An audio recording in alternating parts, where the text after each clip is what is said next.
think Fernando Mendoza would be at the strip club, and every time the DJ would play like an air horn or something, he would cover his ears and say loud noises. What made you like the under? Have you ever done eeny, meeny, miny, mo? Here's the lineup. Goots, please don't splurge every time I name a name. Gunnar Henderson. Oh.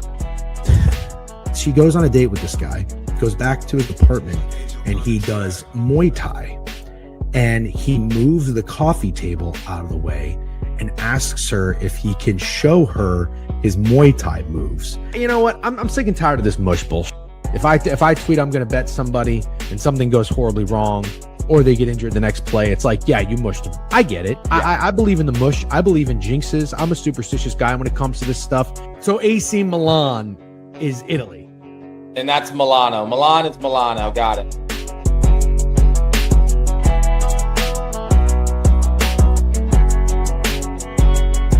Yeehaw. Good morning and hello, everybody. Tuesday, April 21st. I can't believe we're almost done with the month of April. Man, time is just fucking flying. Steak, it's going to be your birthday month next month. Are you excited? Yeah, my birth month for sure. I'm super excited, dude. Are you a birthday month or week guy? No, but you've been making fun of people who men who celebrate their birthday months as long as I've known you, literally. Yeah, I never really cared for the birthday. Well, to be fair, I don't think men celebrate their birthday month. I think it's like a girl thing. And we had a guy in our life that would say, like, it's my birth month, cancer season. And he would also be the kind of guy that would post stuff like Vegas next month. Oh, I know who you're talking about. Yeah. You got to love it. Anyways, good morning, everybody. Thank you for tuning in. Birthday month is insane. McKiffin, I just want to thank you for trying to stop me from betting on Karl Anthony Towns last night. I didn't listen, but we'll do all that good recapping in a little bit. Send that guy to Mars. Yep. What's up, Sick Money? It's good to see you, the rational Detroit fan that we love having in here. We are live on YouTube and Twitch. If you're in here following, make sure you click the follow button, like and sub on YouTube, and we'll get right into it. We have a lot to talk about today. Snowman, good to see you up and early. I did not tune in. I was getting ready for bed. Oh, I didn't check my sleep score today, but I think I got a solid.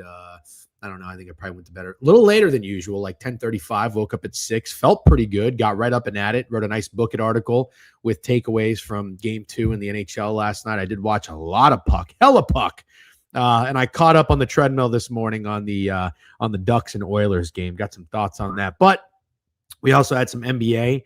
A couple of upsets, as we kind of discussed, Steak. We felt like some dogs were going to bark last night, and 2 of the 3 not only won covered, but they won outright. Not sure I had that on my bingo card to pull a Steakism, but if I'm being honest with you.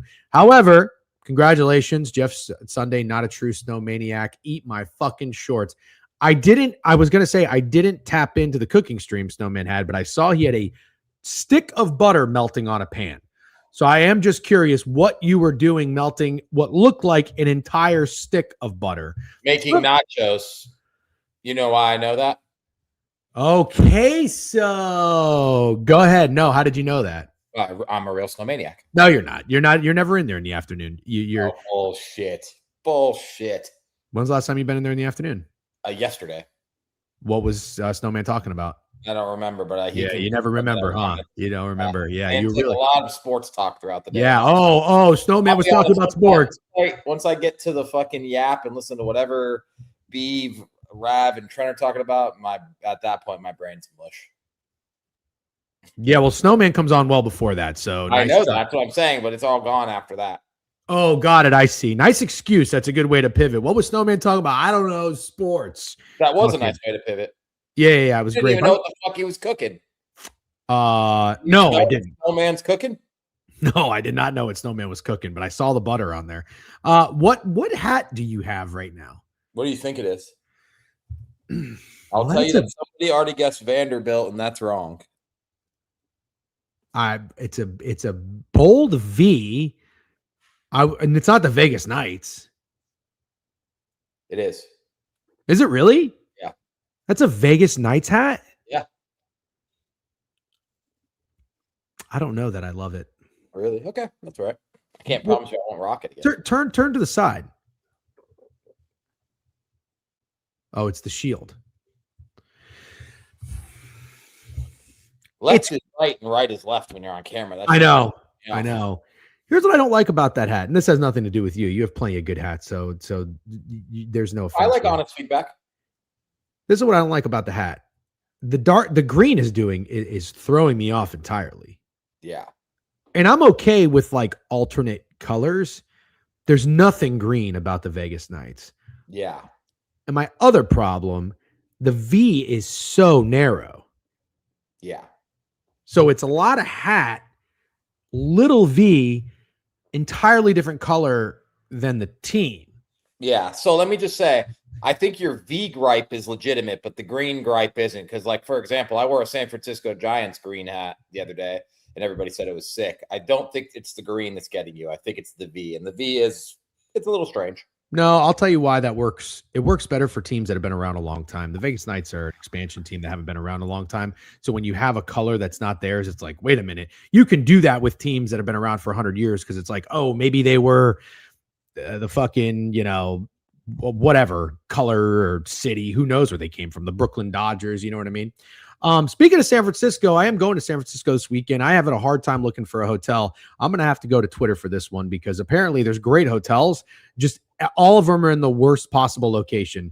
The reviews I've told you about this are terrible, but there's a Giants game when I'm going to be there. So I have to go to Oracle Park, right? Yes, you do. Absolutely. Wife is fired up. She's been not bitching at me, but like, when are we going to a sporting event? When are we going to a sporting event? I'm like, I can't help that the Rangers are terrible. The Islanders aren't in the playoffs. The Knicks games are way too expensive. Obviously, we see now they're just riddled with rugrats with fucking rich parents from Greenwich, Connecticut. But we have a lot more to talk about. We're not going to talk about W wife though wanting to go to a sporting event. Yeah. She's it's not like every single one of them, don't get me wrong, but pretty selective. And she's dying before we have kids, if we can have kids, knock on wood, dying to go to still like a proper college football game and wants to go to, she says, SEC or Clemson. Like, she just thinks those are like fun, Southern, like kind of maybe a little country, like good hospitality. And she's right. I want to do it too. So I really got to narrow down and we'll try to make a Clemson was old Clemson. I'd say that was cool, but I think you got to go straight deep South SEC. Yeah. I mean, I've heard Oxford, Mississippi is beautiful. I don't really want, actually, that's not true. I love Tennessee. Knoxville would be cool, but I can't tell you that's like my top 3 or 4. Like, I'd rather go to LSU. I'd rather go to Ole Miss. Is it weird? I'd rather go to Auburn. I've heard great things about it. I want to go to Auburn just because it's like such a mystery to me. Like, I know nothing about that area or what it's like. Tennessee is beautiful. Oh, it's beautiful. Nayland looks insane. I say that as a Gators fan. That's very high on my list. But Auburn does have a mystery to it because, like, everyone says it's sick, but I don't know shit about it. Ball talk is fired up. Yeah, okay. Fair enough. You want to go to College Chase Station? You and Steak could go to College Station. I don't want to go. DJ. Yeah, I kind of want to go too, but it would be like a hate watch, DJ. I don't know if you agree, but I would go there just to see how fucking weird everyone is. I ain't going to the middle of hofuck Texas to fucking hate watch surrounded by a bunch of cult fucking whatever the hell they call themselves. What do they call themselves? I don't fucking know. Yeah, gig them. Yeah. Gig them. You can do that as many times as you want. I don't care. There's no amount of times that would be too many times. Yeah. All right, Steak. We got some shit to talk about. There were some things that happened last night on the internet. By the way, before we get into sports, NBA Twitter is on fire. I got a lot of bookmarks. We're going to address just about all of them. And let's get it out of the way. I think Snowman or somebody asked about the thoughts on Hovey. We'll get right to it. Please save that paragraph. We are going to talk Knicks Hawks at length. We have some thoughts. Yeah. Literally do us a favor, Hovey. Copy that. Yeah. And then if you get to the game, actually paste it because I really do want to focus on it, but I can't do it right now. Yeah. And I just want to say, as we talked about the Detroit fan bitching and crying about fouls, even though they got 38 free throws, we bust Hovey's balls a lot. He's a really, really good fan. So it's great to have him around during times like this. So please come back in a couple of minutes. Let's just get this out of the way so we don't have people asking later. There was some hilarious Twitter drama yesterday, and we're maybe too old for this stuff, but we're also in the space, so we're not going to ignore it completely. If you're not familiar, it's okay. You're not alone. We're not entirely familiar, but we're a little familiar. There's a guy on Twitter who goes by Icy Vert, and Icy Vert, I think, does a very good job at content. I think he's a funny dude. He's a good follow. I thought it was hilarious when I saw what he looked like, just because the name Icy Vert. I don't know. I just thought he was maybe like a little swaggy dude, and like he looks like a dorky guy that's in Stranger Things. But nice guy, and again, great at content. And there's this other guy who goes by Pickensburg, who is, I guess, the face of Pittsburgh Steeler like burner Twitter. Amanda Vance is Amanda Vance. Everybody knows she's a Steelers fan, but she's not the person. There's another guy who people know about. I forget his name. He was bitching. He's been bitching about Mike Tomlin for God knows how long. I follow Pickensburg. Pickensburg also follows me, probably when I was big on George Pickens a couple years ago. Like I went viral with a video. Well, baby viral, but like all these Steelers George Pickens fans started following me. So I guess he did too. I got to tell you, though, I'm not like super familiar with his content, but I do think when he has takes about the Steelers, he does a pretty good job. Like there's a reason he's established himself as like a Steelers follow on Twitter, right? This guy has it out for Icy Vert. I have no idea why. Does anybody, before we go any further, does anybody know why Pickensburg has beef with Icy? I can't believe I'm saying this at 38 years old, but it is what it is. Does anybody know why Pickensburg has beef with Icy Vert? I didn't know. I'm sorry. I didn't know it was going to be so funny to listen to you talk about it. Like, I really didn't know. Obviously, we had to talk about it. I think 3 people commented on the post. 5 people have brought it up this morning in the chat. I didn't know it was going to be so hilarious to listen to you say Pickensburg and Icy Vert all over and over again. And then also the Stranger Things comment. Has someone said that already? Or did you just come up with that? No, I just came up with that. Bro, Icy Vert literally looks like the guys from Stranger Things. That is such a good comp. It's almost crazy. I'm sad you didn't get more glaze in the chat. He really does look like a Stranger Things character. Yeah, I figured that was pretty easy. I can't even take credit for that one. I think they hate each other. Yeah, so I don't even know what we're talking about here. These guys hate each other with politics. Listen, there's no way anybody. Who knows what Icy Vert's fucking politics are? And this Pickensburg guy apparently came up to him at the game yesterday, videoed himself doing it, and it was probably the biggest backfire that you could imagine. He's getting shredded, and the internet is doing its thing. I saw some clips this morning. There, I mean, these things are doing numbers. It's hilarious. But they went. He had a Twitter space, and I think he thought he owned Icy Vert, and everybody was coming in and just shitting on him. So kudos, because again, I'm not that versed with this. I just followed it a little bit. Like I know who each person is, and I just maybe listened to like 5 minutes of it today on the treadmill. But I just can't go too deep into it. It starts to get a little like fruit AI videos. But I think the good guy won, right? Like I was called it Icy Lib. Icy Vert comes out on this on top, right? Okay, you did a really good job. Okay. I'm going to try really hard to do as good as you did. Okay, it is tough to talk about, and you did a really good job. The thing that I thought was funny, I'm not really following it. I know who Icy Vert is because I watched their TikTok videos where it's like name the random guy, the snapback trivia guys, and it's like name the player. I always watch those. I'm addicted to those. Anyways, I've seen like Pickensburg calling him a lib on Twitter a few times. Never really paid any attention to it.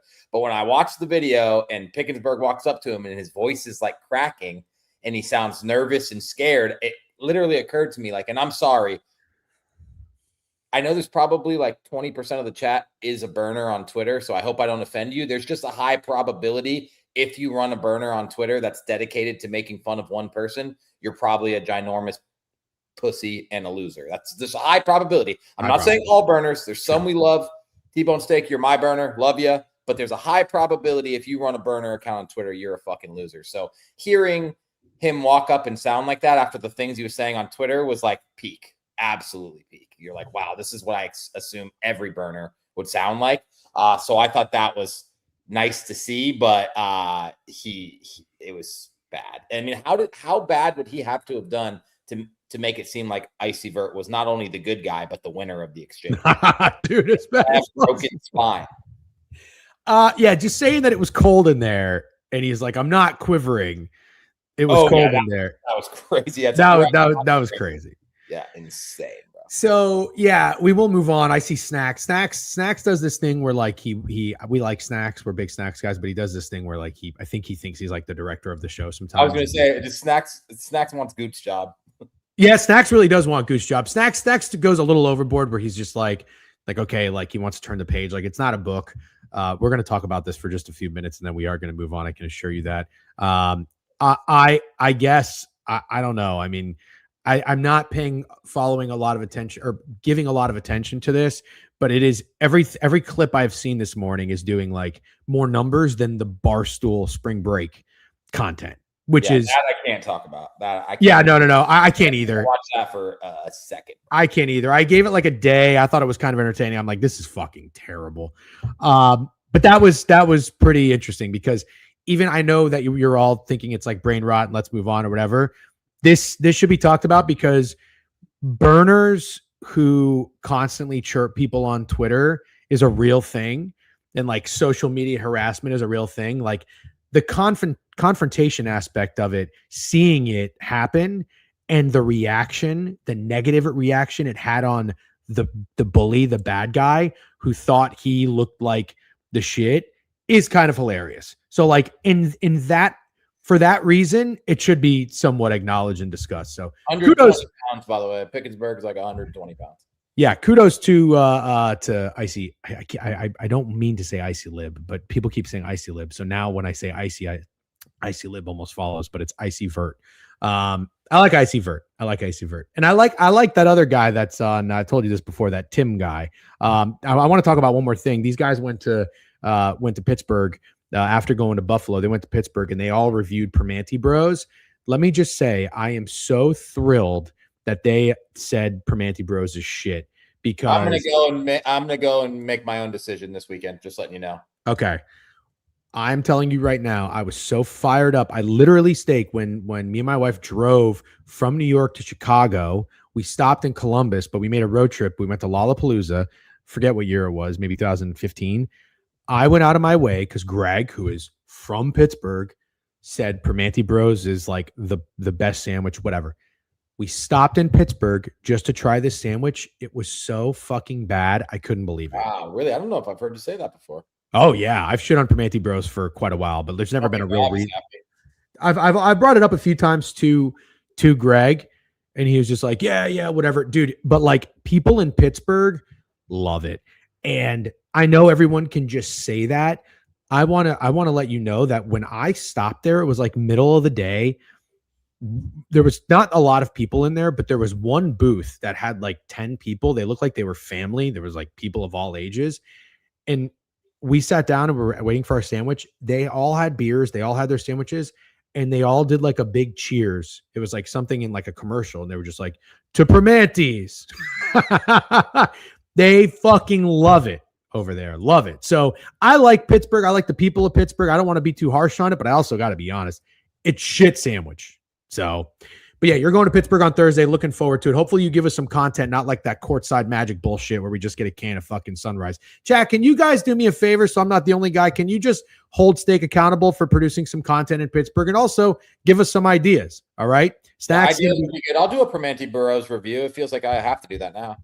Yeah. I mean, you should do that, but it also is going to be very underwhelming. It also feels like sloppy seconds too, since it kind of took had the internet spotlight yesterday. You're just going to go in and what are you going to do? About sloppy seconds. No, I know that, but what are you going to do? You're going to go in and be the guy that says like, oh yeah, Permanti Bros does suck. Or you're going to say, no, actually I like Permanti Bros. I don't know. We're going to fucking figure it out when I get there. Well, what I would like to do is I would like to hear from. Okay. Sorry to cut you off. What about a Sheets review? Yeah. You still got to eat Permanti Bros. So you know, but my question is, this is what I'm getting at. When you go to Buffalo, everybody knows of Anchor Bar. Anchor Bar sucks. The other places, Surfside in a picture with the bridge in the background, minus 1,000. Cannot wait. Do a Sheets review. What is like the alternative to Permanti Bros? Just like in Buffalo, you hear Anchor Bar, but Anchor Bar is a tourist trap. There's other really good places. There's got to be another really good place. Or like Philly, Pat and Gino's. Those cheesesteaks suck. A bunch of people from Philly told me that Pat and Gino's kind of sucks. And then they sent me to this place in the Reading Terminal Market that was absurdly good. So maybe that's the question: is if you're a local, where beside Permanti Bros? Yeah, and I've been to Philly a handful of times. The Reading Terminal Market has phenomenal food. I still think a cheesesteak place outside of Terminal Market probably even shits on the Terminal Market cheesesteak. Angelo's is phenomenal. That was by far the best cheesesteak I've ever had in my entire life. And apparently I fucked up because I didn't get the Cooper Sharp cheese on that. But all right, let's recap some games. Let's get into the board, and we will not neglect baseball. All right. I'm sorry, guys. We did that yesterday. Can I run down the list? Ball Talk gifted a sub to Joey Dumps. Joey Dumps isn't subbed up. What the fuck's going on there? I bet you subbed the Snowman. Ian reached a 40 stream streak. Hemi Neutron resubscribed 13 months. Gav Israel 3 stream streak. Esto 65. Ball Talk gifted another sub to Cam is Money. Joey Loans 30 stream streak. Waka 23 resubscribed. St. John resubscribed, and we got a hype train in here. And Dill God just reached a 25 stream streak. Oof, that was a mouthful. I have a quick question. Great job running that down, by the way. You turn to your other monitor quite a bit, and you can tell you don't hear the microphone. Have you thought about moving the microphone to your left side? I'm going to move it up a little bit. Does it sound better now? Oh, it's right there. Yeah. Okay. Yeah, you sound great now. You sound great. See it a little bit, you know? Yeah, exactly. I've heard other people say bar, bill, Duffs, everything like that. You're absolutely right. Those are all so much better. Cam is Money not sub just made me upset. Yeah, that's all right. Good to see Cam is Money in here. Joey Dumps, the one true snow maniac. That is true. Goots, I thought the same thing when you said Hemi Neutron. Great name. Great name. Okay, let's get into it. This is probably a silly question, but where do we start? NBA. Let's start with the NBA. So first game, I think we'll make this one a little quick. I did not watch a whole lot. I was really focused on hockey, so I'm going to hope that you carry a little bit of the load, on the NBA. But I was flipping back and forth. I watched a little of the Cavs. I had the play on Evan Mobley, which was sharp as shit. Also, thank you. That was kind of a tag team effort there. It's unfortunate you didn't tail. You probably would have if I was a burner in your DM. But 115-105, the game squeaks under. First quarter was 26-19. The Raptors woke up after that, scored 29, 29, 28. I thought they were kind of banging in this game here and there. They made some runs, but ultimately Cleveland wins by 10. Evan Mobley, again, they just have no answer for these guys and these size. I think this is probably a button you can press throughout the entire series. Your guy, Scotty Barnes, had a pretty good game. 26 points, 4 rebounds, 5 assists. RJ Barrett, another pretty solid game. 9 rebounds, 22 points. A couple guys off the bench for the Raptors played really well. They each had double digits. Podol is awful. He played only 9 minutes in this series. I don't know if he got hurt or something like that. And again, Brandon Ingram, this guy sucks. 3 for 15, 7 points. Shout out Sandy Plashkes, by the way. He did a Brandon Ingram tonight tweet and had me dribbling before when I thought I could beat Biev. I don't know if you saw that. It was very funny. For the Cavs, Donovan Mitchell, absolute dog, 30 points. Harden, how about this motherfucker, huh? Plus 14 on the court, 28 points. And then Mobley, 25 points, 8 rebounds. Quiet night for Jarrett Allen with 10. And what are your takeaways on the Raptors and Cavs? Got a lot. They got really good performances by some guys. I mean, you got 31 points off the bench from Colin Murray Boyles and Jacoby Walter. I would have thought if you took that and you paired it with RJ Barrett scoring 22 points on 10 of 13 shooting, absolutely insane. RJ Barrett's been great in this series. I think he had 9 rebounds and 5 assists, and then a pretty good game from Scott Barnes, like you said. Just, I don't know what's going on with Podol. He barely played. Jamal Shed was pretty awful, and Brandon Ingram was terrible. But really, the story is the Cleveland Cavaliers. Like, we could sit here and say that the Toronto Raptors suck because they've lost both of these games in this series by double digits, but the Cavs have been great, and I thought they were due for shooting regression. Donovan Mitchell and James Harden both shot great, and there is no answer for Evan Mobley. Great read by you. We knew it was either Evan Mobley or Jarrett Allen. I think we both aren't really Jarrett Allen guys. I don't know. I don't know if I want to try to get – well, actually, I made a promise yesterday to McKiffin and the rest of the chat. I can't bet the Raptors anymore in this series, and I don't think the Raptors are worth betting. Not because I think they're terrible. I know they're going to get a lot of flack.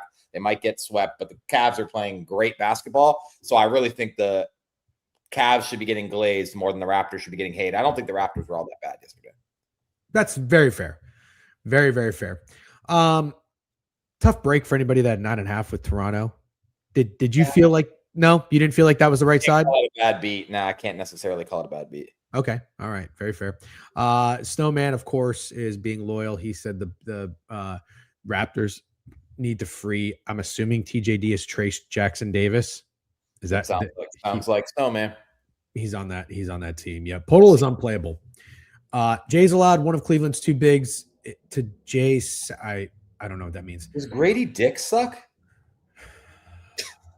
I didn't even do that on purpose. Yeah. No, that's okay. Does Grady Dick suck? Yeah. I think so. No minutes, dude. He gets no fucking minutes. That's crazy. I thought he was a hooper last year. I don't know what happened to this guy. Too. Yeah, it's too bad. I did not do that on purpose. I want to be clear. We won't waste any more time. Again, we have a lot to talk to, and we are going to give some the baseball diamond some love today, as we did yesterday. All right, this was well, I don't know if it's game of the night. Wolves had a bigger upset by margin. This game of the night. Yeah, let's talk about these New York Knicks. I made a video yesterday, kind of flopped, didn't really do that well, but I think the point and the message was there. A couple people had a tough time with it. My favorite troll, Hank Mardukas, said, gatekeeping fun. This is true loser shit from you. Cosmic Cowboy said, I like Hank Mardukas as a troll. He's usually good. That is not his best chirp. No, it's a horrible take. He's a big homer. He's a huge homer. Cosmic Cowboy said, slow news day. You rolled up on the wrong side of the bed. I guess I came away looking like a curmudgeon in some way, shape, or form by shitting on Knicks fans for celebrating the way they did in game one. Sure enough, they're out there again doing the same old thing. And what I really want to do with the video was just say, I'm proud of the internet for calling these people out. It's not just me. It's not just old guys being like, oh, this is lame, because it was fun for a couple of years. And Knicks fans are awesome. They are fun. What the fuck happened in Madison Square Garden last night?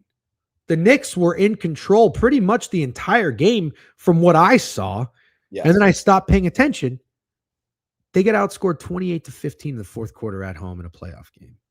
Unbelievable. Yeah. I tweeted about Karl Anthony Towns. Again, thank you to everybody in here who tried to stop me because he's such a bitch. This guy out of nowhere, he had 2 points, 2 rebounds, 2 assists in the first half. All of a sudden in the third quarter, I look at my phone, he's got 18 points, 8 rebounds, and I'm like, holy fuck, I got a chance to win my PRA bet. Go to bed, I'm thinking, probably cash. Look, not only did it lose, he didn't do anything in the fourth quarter. And so now the conversation starts coming up. What happened last night? How do you score 15 points? How does Mikal Bridges take the game-winning free throw? And I'll tell you what, brother, you know it. You're going to talk about it. I'm about to pull up my bookmarks. Holy shit. What a disaster from Mike Brown and the New York Knicks last night. I got a couple things to talk about, but Steak, I'll let you speak first. Well, I guess we glaze first. I can't believe the Hawks won this game when Dyson Daniels was pretty non-existent putting the ball in the hoop. Only had 2 assists. I mean, he did nothing yesterday. Nickeil Alexander-Walker, who I thought was going to be the X factor in the series, was 3 for 12 from the field again. And Jalen Johnson, who, like I said, thought could be a superstar in this series, was pretty non-existent the entire first half. But there's CJ McCollum, and he's just been like insane. Absolutely insane. I think he has 60 points in 2 games, and he's not a hot dude. It's like a 30. You know the GIF where it's the dog digging in the sand, and it says he still likes to, he's old, but he still likes to dig in the sand. You've seen that, right? You don't know the GIF? That GIF, the black dog digging in the sand.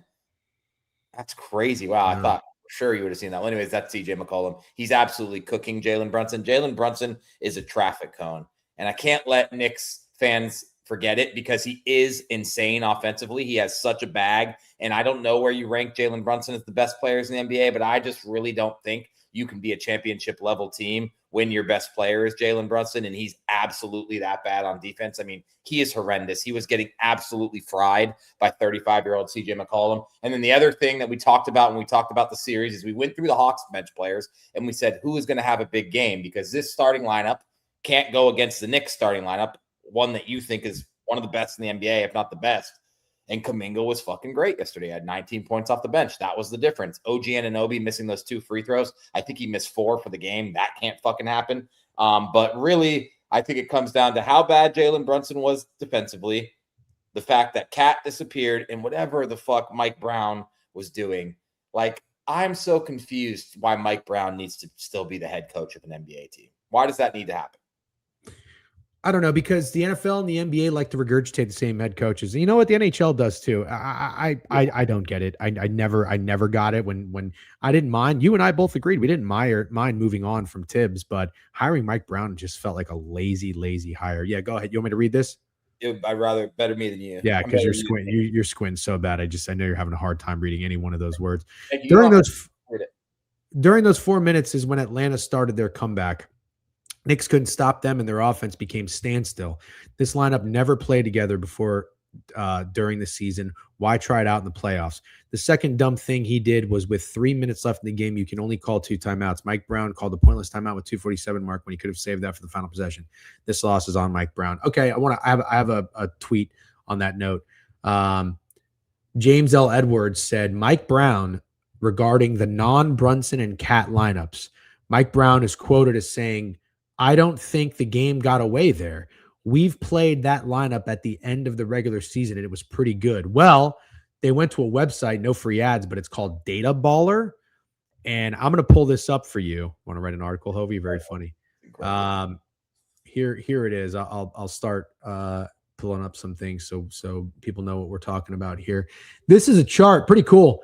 With Brunson and Towns off of the floor, only 290 minutes, they dropped from about 120 points per to 104.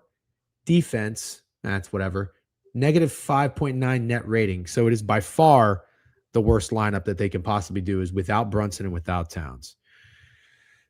I guess my question is this. The loss being on Mike Brown is totally fine with me. I don't know how anybody can say they're a Mike Brown guy. I don't know that you can start Vic lapping, like firing if you were against firing Tibbs just yet. But that was really, really bad coaching by Mike Brown. Yes, it was. Jalen Brunson is a frustrating basketball player. He just is. And I saw a few people commenting that about my cat take or tweet of why he didn't do anything. And somebody said it's hard for him to get the ball when Jalen Brunson is dribbling the air out of the basketball. I mean, he's a fucking ball hog, but he's so good. He makes big shots. Yeah, he had a huge 3 yesterday. That's the thing. My gripe will never be with Jalen Brunson offensively when there's too many. Like, I don't trust McHale, OG, Cat, or anybody on this team besides him to hit a big shot or be consistent on offense. So it's just the fact that he literally cannot play defense. Well, that's my next point. Yeah, and I want to be clear too. I am a Brunson guy. So to shit on Brunson, because I know Biev shits on Brunson. I think he was doing something where it was like take a shot every time Brunson falls on the floor or something. Yeah, as a Brunson guy, I actually think that's kind of a funny bit, because he really does fall over a lot, and it is very frustrating how much flopping he does. Everybody does. No, I know, but that's not a good excuse, and it never has been for me. The way SGA does it, it's like, oh well, it's just part of the game. I don't let LeBron off the hook. I'm not letting Brunson off the hook. Here's a tweet that I love. The Hood Therapist wrote, CJ McCollum sees nothing but burgers, hot dogs, and French fries when he got Jalen Brunson on him. So here's my question. I don't know the game of basketball all that well. What do you do if you have a point guard like Jalen Brunson, who is so gifted, so skilled, so talented offensively, but is so clearly such a liability on defense that CJ McCollum can cook him on the road in Madison Square Garden in the playoffs? Isn't there a way you have to scheme something so that Jalen... It's also back-to-back games. It's not he got hot one game and went crazy. It was the game plan. The game plan was to make CJ McCollum the number 1 offensive option, and that's crazy.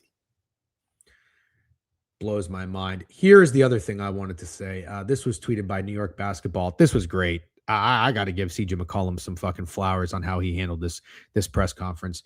I can't tell you that I'm necessarily walking around here as the biggest CJ McCollum respecter in the Big 2-6. A reporter asked him, it looked like you were maybe intentionally, maybe not, that matchup against Jalen. Did you like what you had in those one-on-one scenarios? And CJ McCollum replied, what you think? What else do you say? I don't know what else you say. I love that. Is better than a fucking yes. That's better than like taking the high road. I love that answer from CJ McCollum. Love. Talk your shit. Drag your nuts. Let them hang. Don't Gerald McCoy this shit. I loved it. Absolutely loved it. So I'm not going to be a prisoner of the moment. That's a really bad loss from the Knicks. I still think the Knicks can win this series, but all it takes for me is that one fucked up mishandling of the end of the game by the Knicks, and now the Hawks and CJ McCollum kind of talking their shit. Also, last thing I'll point out, this was also really cool too. Let me go back to my bookmarks. Mikal Bridges is just he's got to be one of the worst high paid NBA players in the league. Is that fair to say? Yeah, he's been a pretty big letdown, especially in these big moments. It feels like there's like this weird thing about how he started shooting his three with a hitch, and he can't hit the three ball anymore. You know how much I liked him. I thought he was a massive pickup for the Knicks. Yeah, this is hilarious. He doesn't miss games though. This is hilarious. I mean, they are just staring at him, laughing at him. I want to be clear. I've seen a couple comments about CJ McCollum, so I'll address. He is the man. He's always been a really, really good basketball player. Sure. At 34 years old, did I think he was going to be the number one option in back-to-back games at Madison Square Garden? I guess if my basketball brain was a little sharper, I would have thought about it. But man, I did not think he had this in his bag. He's been really fucking good. Yeah. So we'll keep on moving. But any sort of overreaction from the Hawks winning this game? That we haven't got their best basketball from a lot of their guys, and that should terrify the Knicks, I think. Like, Nah hasn't had one good game. Dyson Daniels hasn't really had one good game, and Jalen Johnson's been pretty meh. I mean, the fact that none of those guys have had great games, and they're going back to Atlanta 1-1, that's pretty scary if you're the Knicks, right? Yeah, it is. I feel like it is. I feel like that was a really bad loss, like a really, really bad loss. I do too. All right. Did not watch any of the Timberwolves game, but Minnesota comes back and beats the Nuggets. Again, kind of a flip-flop of what happened last game. Nuggets get out to a 39-25 lead in the first quarter, whereas in game one, the Timberwolves got out to a 10-point lead. Then they immediately just traded quarters. Second quarter, Minnesota 39-25. Race the deficit, tie the game, and then another low-scoring home team in the fourth quarter. The Nuggets only had 21 points. Minnesota covers and wins the game outright, 119-114. We talked about this game potentially going over. It did. I think it's the first NBA game to go over, or maybe the second. Total was 232. That math puts it at 233, so it just squeaked. But I don't know what the real story in this one was, Steak. Again, I hope maybe you can talk a little bit more about it. Oh, no, actually, you went to bed early, sleepyhead. Yeah. Which is good. You every content creator needs their beauty sleep, so I'm glad that you're well rested. But this is what I loved right here, what you loved, and I hope what every sports fan loved. Again, are just guys talking shit in the playoffs. And you had a good tweet. You said we need more of this, and that was awesome. I'm not even a T-Wolves guy, and I thought it was awesome. And he didn't have that great of a game, but I thought that was fucking awesome. This is what happened. I'll just read it to you guys instead of showing it. But Jaden McDaniels, deadpan delivery. This is from Chris Hine. On what worked for the Timberwolves offensively, this is what Jaden said. Go at Jokic, Jamal, all the bad defenders, Tim Hardaway, Cam Johnson, Aaron Gordon, their whole team. The reporter followed up. They're all bad defenders, Jaden. Yeah, they're all bad defenders. And this guy retweeted, which has a couple 100,000 views. It says, first and last names. I'm fighting back tears right now, man. Oof. When he kept going, I listened to the interview clip and like saying Jokic and Murray, you're like, okay. He's like, nope, I'm not fucking done. Aaron Gordon, Cam Johnson. He named the whole fucking team. I thought that was awesome. I loved every single second of it. So let's just say you're easily, let's say you're the kind of guy who just falls in love easily. You know, like all it takes is for a girl to just wink at you and you're like, oh my gosh, you know, she's into me. She's cute. Let's do this. You know, let's say the Timberwolves and the Hawks, from what they just did, they're the girl who kind of winks at you. Which underdog in this series do you choose to believe in first? Because you have not been a Timberwolves guy. You are much more of a Hawks respecter. But is there any team that had upset wins last night that you would overnight kind of fall in love with and say, you know what, they can win this series between the Hawks and the Timberwolves? So beginning of these two series, I probably would have said different things, but now after watching both Hawks games, like I said, you mentioned I didn't watch this game. I still don't think the Timberwolves can win this series. I think it was Impressive win. I'm not taking anything away from it whatsoever, but I still think it is the Denver Nuggets in the series. I think they immediately win Game 3 in Minnesota, where they'll be a pretty trendy dog. I'm guessing what's the line going to be in that game? 3.5, 4.5 points in Denver, Minnesota. Well, if it's 7.5 in Denver, yeah, probably 3.5. So yeah, I think Denver's going to win that, and they might win both in Minnesota. The Knicks, I'm a little nervous about. I'm not saying the Knicks can't win this series. I want to be very clear. I know we got a lot of Knicks people in here. I'm just nervous about the Knicks. That was a bad loss, and I don't know exactly how they rebound. There was a tweet by someone I follow. Let me see if I can find it real quick. Maybe it was Winners Group. 1.5. Oh my God. What happened? It's they're saying the spread's 1.5 in Minnesota, Denver. What? Yeah. Fake sharp. You're saying the Wolves are fake sharp. Yeah, but it's not really. I'm just saying that. Oh, this is a good tweet by you. The Game 2 in Boston thing. I've never seen that before. I'm going to give that a retweet. I feel like you're always on Twitter to not see these things. I cannot believe you haven't seen the dog.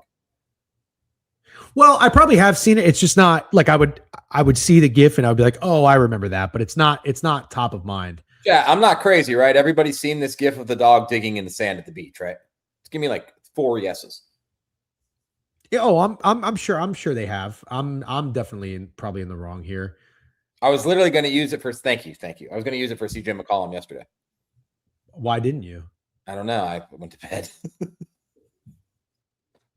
Oh, fucker. You know how roasted I would get if that were me, but everybody I deserve to be roasted. I really actually deserve it. I was literally woke up disappointed in myself.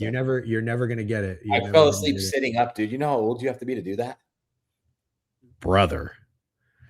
You fell asleep sitting up? Never do that, dude. I never do that. I fell asleep sitting up.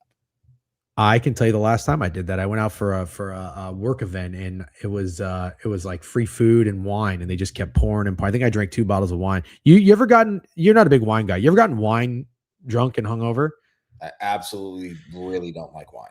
Oh, I used to love wine until I got acid reflux. But I woke up. I was out after this dinner at a hotel lobby, and then the next thing I know, I woke up on my couch in my suit, sitting straight up. In your suit's crazy. In my suit, shoes on, everything. Not a tie guy.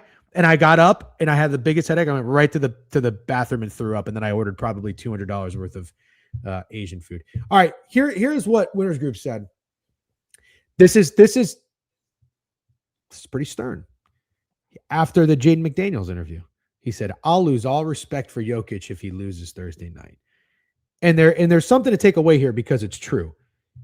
You have to. I know we're saying the Wolves are fake sharp, but at the same time, you've got to be thinking that most NBA fans are thinking Jokic is one of the best players of all time. The Nuggets are a championship winning basketball team. They have to respond. So what I was going to ask you is obvious bounce back. See what I'm saying? Yeah, but the bounce backs become really obvious in the playoffs. Every one of them does. It's an obvious bounce back for the Knicks too. Yeah, obvious bounce back for the Pistons. The Stars last night. Yeah, you're right. Very fair. But I do think that's a really good point, though. Like Jokic would have to. I mean, you get pressed like that, offensively, or talking about being a bad defender, you got to come out and do something. All right, let's run. You know what I would do if I was the Nuggets? First couple shots for Jaden McDaniels, I'd leave him wide open. Oh, wide ass open. He was 0 for 3 from 3 yesterday, talking like that. He didn't have a good performance in game 1 shooting the 3 ball either. I would leave his ass wide fucking open. That's what I would do. First couple shots. Let's touch on hockey a little bit. I did write an article about some takeaways from last night, so I'll breeze through this. You guys should go check it out. Pegger, if anybody, if you can drop the link, cool. I doubt anyone's going to go read it, and that's totally okay. While you're on the Big Good Sports website, don't forget to put your Beat the Streak play in. Well, I got to lock in on that. I'm slacking. And we are going to get to the diamond after this. And I have a question right off the jump. Are the Pirates just bitching out of this playoffs? The Pirates. Oh, my God. Penguins. Dude. Yeah, let's talk about that. Did you watch any hockey last night? Obviously, it's okay if you didn't. A little bit of this game. That's why I was asking that, because I didn't see the Penguins do fucking anything. When I got the TV on, again, I'm in a 1-bedroom apartment. We got a 65-inch, not that that's large or anything, but it occupies the entire living room space. And there are some shows like Love on the Spectrum and Euphoria that like my wife wants to watch, but I'm like, listen, it's playoff hockey. She knows how much I love playoff hockey. Everybody, you can watch it nonstop, start to finish. I said, gotta watch the Flyers Penguins tonight. Like that's going to be on the TV, start to finish. Afterwards, we'll see what happens, but gotta watch the Flyers Penguins. Dude, this game was so fucking awful. It was if you were to tell people about how much playoff hockey rocks, oh, it's so much better than basketball, it's better than everything, and you were to put this game on, you would look like a fucking idiot, and that person would never watch hockey again. Now, kudos to the Flyers. They looked, I mean, they woke up and they played really well, really good in the second period, but the first period, I think each team had 3 shots. The Penguins looked atrocious. It was one of the worst performances I've ever seen in my entire life. I don't know what's going to happen in this series. I still think you're going to get the Penguins to win a game in Philly, and we'll see if they can take it 6. But, oh, my God, the Flyers look so good. Dude, the Penguins. I have one more question, if you don't mind. Are those normal Penguins jerseys? No, Liam Blutman had a great tweet about this. I think I retweeted it or I included it in the article. Weren't they awful? Well, for the playoffs, absolutely. Like that awful. Should be a mid-season jersey. What is that? Those are the jerseys that stick around and get worn because earmuffs Goots, because people like Goots go and have a fucking line down the bridge to buy these fucking City Connect jerseys. And that's what these owners say. Oh, let's get a different variation of our fucking jersey and stray away from the classics. When we're one of the first hockey teams ever, storied, prestigious team like the Penguins, let's wear our fucking bright yellow kits because we got fucking Goots going in and buying Raquel jerseys. Here he is. Unbelievable. It's 10 a.m. in the morning Central Time, and this is what we're doing. It's not Move on. Sorry. I'm not blaming you, Gooch, just so we're clear. I'm not blaming you, but I get dragged into some dumbass Pittsburgh shit. No one gives a shit. The less you talk about Pittsburgh, the better for the world. You said, I'm not blaming you, Gooch, just everyone like you. No. But listen, I'm glad. I thought Blutman's tweet was so good as soon as he said it. He's like, there is a 0.00001% chance the Penguins are going to win the Stanley Cup with jerseys like this. Like these are not Stanley Cup champions. That makes me feel so much better about my take. Oh, dude, your take was great. I think I immediately commented that this is a great tweet. Anyways, I'm going to move on from this game. We got 3 others talking. Let me lead off with my other question. Yeah, please go. This is good. I watched a little bit of this too. This was really bad to start as well, right? You're talking about the Hurricane Senators? Yes. It was ugly. Yep, it was ugly. This is, from what we saw last game, it was a 2-0 Canes victory. The Senators offense looked like it was going to struggle. The Canes, the Senators have a good defense. The Canes are not like lighting up the scoreboard offensively. So you go into it expecting a low scoring, gritty game. But yes, it was ugly. Not as ugly as Flyers Penguins, but it was ugly. Did you watch any of the second or third period? No, I saw it went to OT. I think I don't remember what side Biev was on, but obviously he was tweeting. He either early banged it. I think he early banged the Hurricanes. That makes sense, right? Yeah. The second period was awesome. Of course, after I tweeted about how good Freddie Anderson looked, he allowed a very, very bad goal. I watched some of the third period, didn't get any OT in, but I saw some of the highlights in the recap. I saw the penalty shot. The Senators woke up, and for a stretch of that game, they looked really, really good. They were buzzing. That's what I like to say in hockey. The team's buzzing. The Senators looked really good. You could tell they didn't want to go down 0-2, and I thought the Canes were going to let that slip, especially after I just put $250 on them to win the East, because I like to do what I did with Michigan and wait till the worst number imaginable. But they came away with the victory, and Freddie Anderson looked really good. Allmark looked great. This is going to be a really good series. I still think it's far from over. So it's going back to Ottawa, and I cannot wait to see game 3.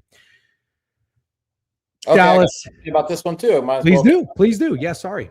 Was this an obvious bounce back after Dallas lost 6-1 or whatever to the Wild, or was it such a bad loss that everybody thought Dallas was dead? It's a little bit of both. It was a little bit of both. I think ultimately it was more the obvious bounce back because the Stars name still carries weight, and they are still very talented. They're missing 1 or 2 of their best players, but it's not enough because they're so loaded for people to just be all out on the Stars. So for the Stars to go down 0-2 in this series with home ice would have been crazy surprising. So it was a little obvious. At the same time, it's a really good question. A lot of people, I think, were already like, holy shit, the Wild are so good. And they really are. even though they lost this game, I thought the Wild looked fucking good. They're a scary team. Jake Ottinger finally showed up. I call him Jake Nottinger in the playoffs. He had a great game. He had good saves. And that's what you need if you're Dallas. So good win for the Stars there. You had to have it. Wyatt Johnston scoring, Jason Robertson scoring. You needed that to happen. Ben, got anything for Oilers Ducks? I don't. I didn't watch a single second of this game. Well, let me tell you this. The Oilers, I wrote about this in the article. A 2-goal lead is the scariest lead in hockey. The Canes had a 2-goal lead. Game gets tied. The Stars had a 2-goal lead. And it went from 3-1 to 3-2. Got tight. Edmonton had a 2-goal lead. The Ducks scored the next 3 goals. The only team that didn't come back from a 2-goal lead was the fucking Penguins because they're that bad. I couldn't believe the Ducks scored 3 goals after being down 2-0. Very impressive from Anaheim. Ultimately, though, the Oilers were just a little too much, and they won the game 4-3. But still like what I saw from Edmonton. I just really watched the condensed version of this game, about 15 minutes on the treadmill this morning. No big deal. But it was like effortless the way they came back. It was very impressive. So this series might be far from over, too. I have Edmonton minus 1.5 games in the series. Probably not going to come through if I'm overreacting to game 1. All right, good job. Good puck talk, good recap, good NBA recap. Now, let's look a little bit at the MLB board. Yeah, I think we get to MLB for let's do this. Let's just talk a little bit about what happened yesterday. Just breeze through it. And then let's transition and get into MLB today. Let's start with baseball, and then we'll go into NBA, and I'll end it with hockey. How do you feel about that? Feels great. It was always the Red Sox on Boston Marathon Day or weekend or whatever you want to call it, and we nailed the over. Absolutely nailed the over. We did. Over came through 8-6, 12 hits, 10 hits in this game. And the Red Sox won. They were minus 130. Good for them. The Astros beat the Guardians. Now the Astros, I don't know what the record is. I don't have it in front of me because I'm using not a different good. website. 9-16. Yeah, they have not been good. And by the way, fun wager. Guy Mitch Moss on VSiN, Follow the Money, one of my favorite shows to listen to, had first player to 10 home runs. Yordan Alvarez came through at 20-1. Thought that was a fun bet. Wow. 9-2. Guardians losing 9-2 at home is something you don't see every day. How about the Rays? Yikes, 6-1. More bad fielding. No, good. Man. Reds look good. Reds are 9-2 on the road. Their pitcher, Louder, got into the ultimate jam. Bases loaded, no outs. He had 30 pitches in the first inning, and he only comes away with 1 run. Unbelievable. Jake Fraley fucking sucks. I don't know if you know who that is. Fish. Yes. The Fish beat the Cardinals. I think that was a BTL squad ride. Shout out to BTL if they came through. I didn't get to listen to a whole lot of the BTL yesterday or the app. I'm looking forward to listening today. I got a lot less going on in the afternoon. 5-3. The game squeaked under. Braves been pretty hot. Minus 160 on the ML. Total was 8. 9-4. Braves win. Cubs 5-1. What the fuck is going on with the Philadelphia Phillies, man? How about Goots' Baltimore Orioles? 7-5. And what's really impressive about this win, I don't know how it happened, didn't see how it happened. Baltimore had 6 hits and 7 runs. Kansas City had 14 hits in this game. Yeah, Kansas City's bad, man. Kansas City's real bad. BTL hit a 4-man. Nice job. Dodgers 12-3. It was always the Dodgers after, I don't know if you saw it, they were accusing the Rockies of stealing or something like that. I did. Kind of hilarious. Pathetic. Blue Jays beat the Angels 5-2, and then the Athletics beat the Mariners 6-4.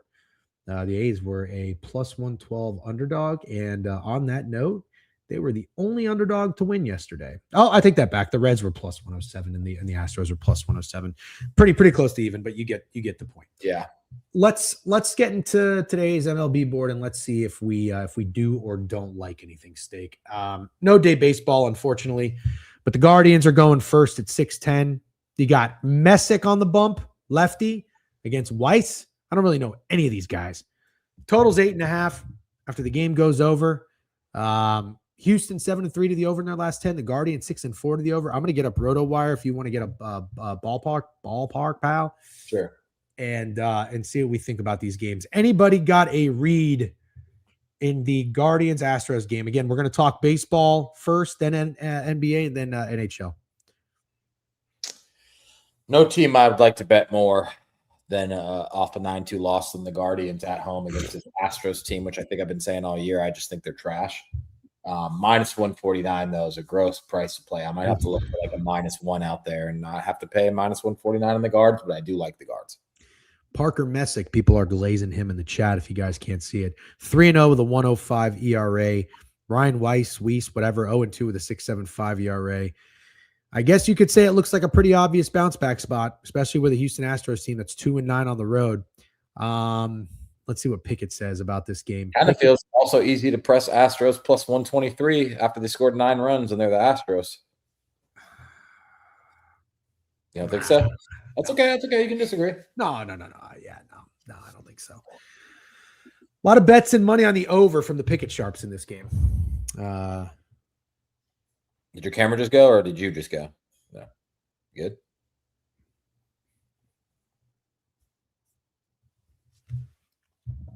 Can you hear me? I mean, yeah, I can hear you. Can't see you though. Did the camera go? I'll tell you right now. I'm so fucking over this stupid ass camera.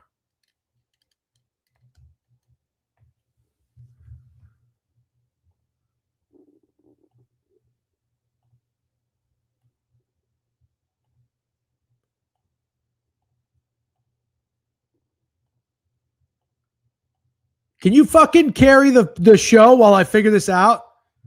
Fucking friend. What? I'm trying to be a good friend. What is that? How is that being a good friend? I don't know. Nothing's a good friend to you. There's nothing I could do to be a good friend. There you go. Yeah, I know, but I'm trying to get what's so funny. Somebody clip your face right when you got on the fucking screen. I'm trying to get the fucking this is my laptop camera. I'm trying to get my good camera ready. Oh shit. 50 Pega 50 58 55. 855 what? That's when your face was on. Dude, that's so fucking hilarious. Shut up. You fucking plug this stupid thing in. POV Degen giving you uppies is so funny, dude. That's hilarious. I think I got it.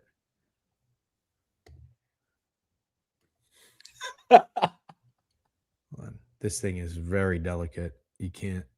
I feel like I'm in the fucking hurt locker. We good? Yeah, we're good, man. Oof, that was something. I think I just barely even touched the camera cord, and that happened. All right, where were we?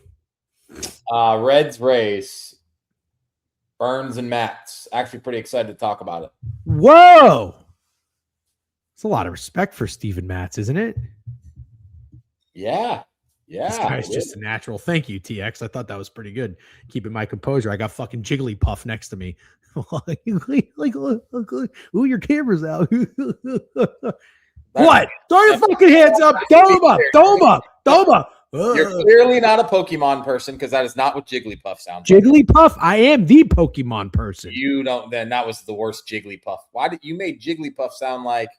I don't even want to. Yeah, the guy from Simpsons. I don't know. Yeah, exactly. Yeah, that's not what Jigglypuff fucking sounded.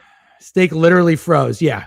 My camera malfunctions. This guy fucking freezes. Like, is sorry for trying to be a good friend and that's not being a good friend. What about that as being a good friend? What about dude? What is this? This is one of your signature moves too.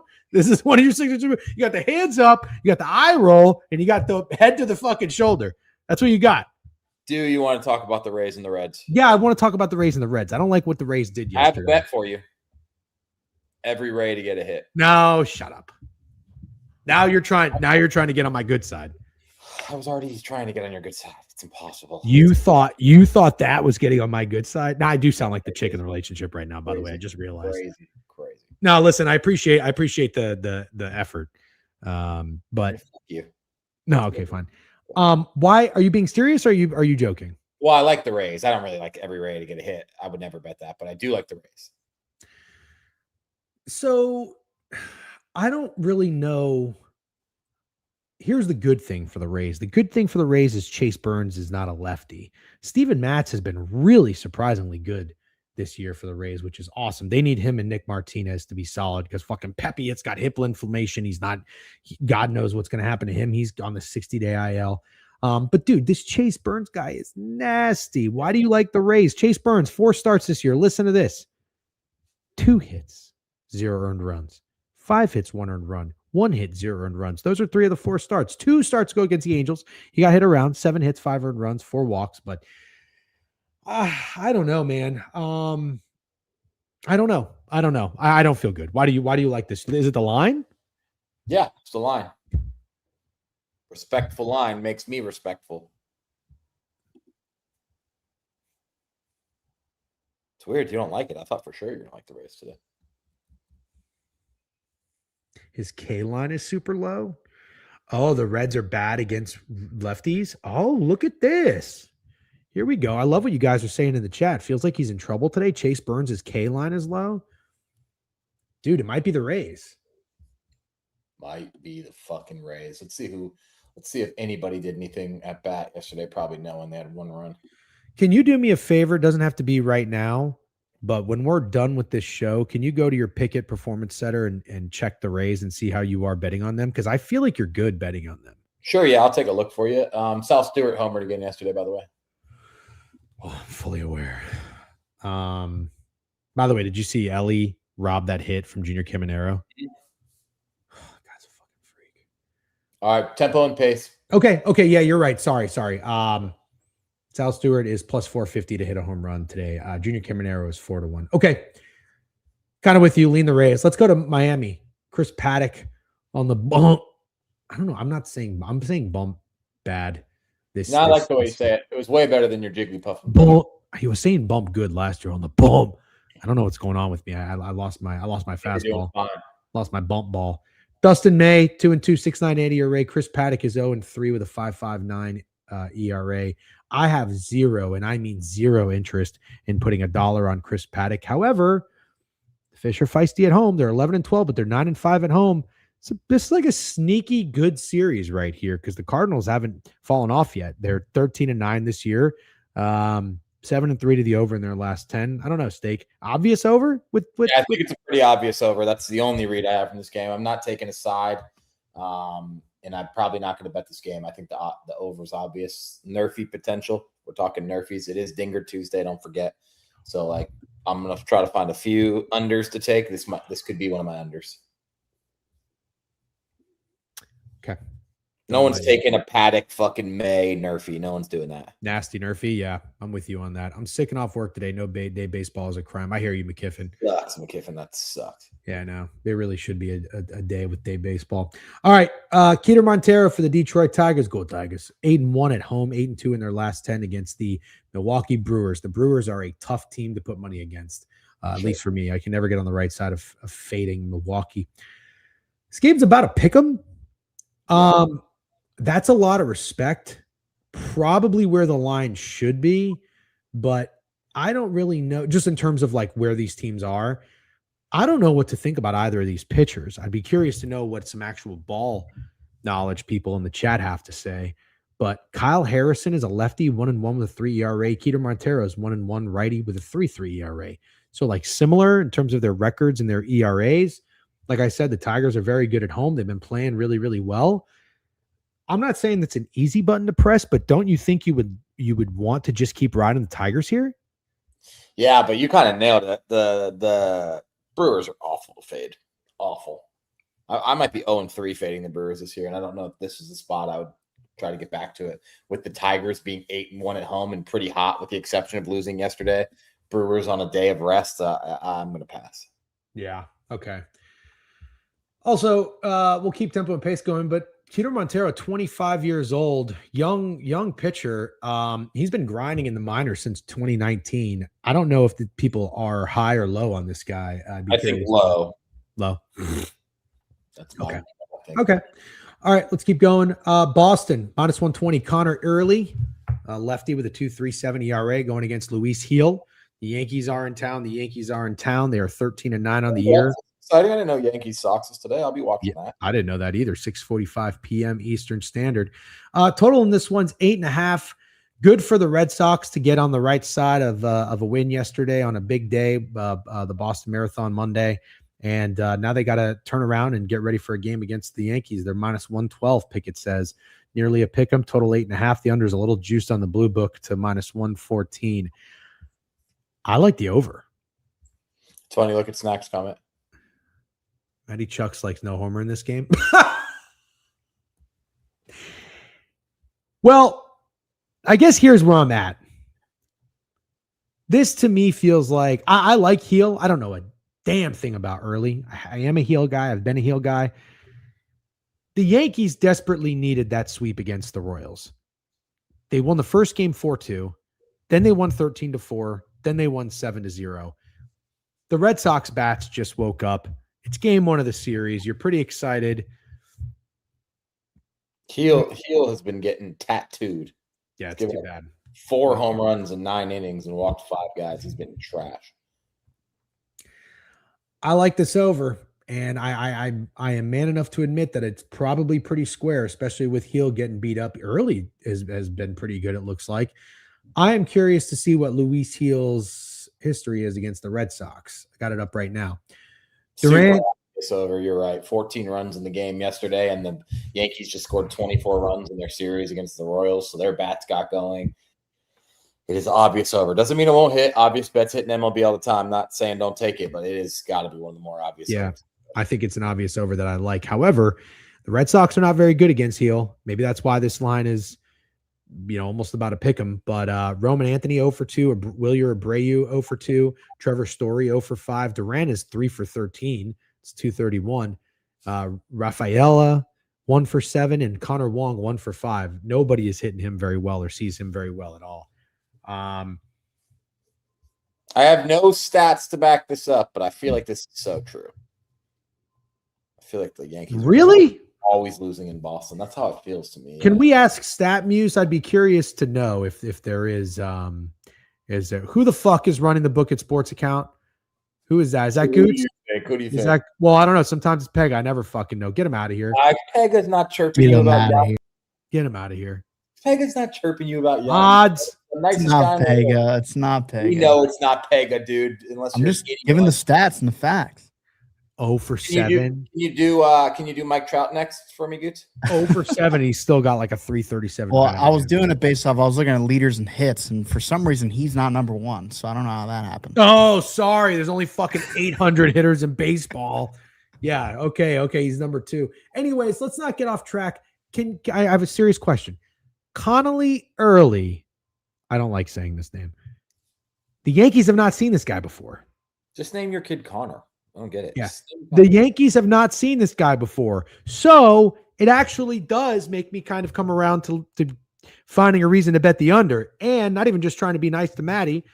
I would go against anybody if I didn't like the play. I see what he's saying. Says they saw early in the playoffs, by the way.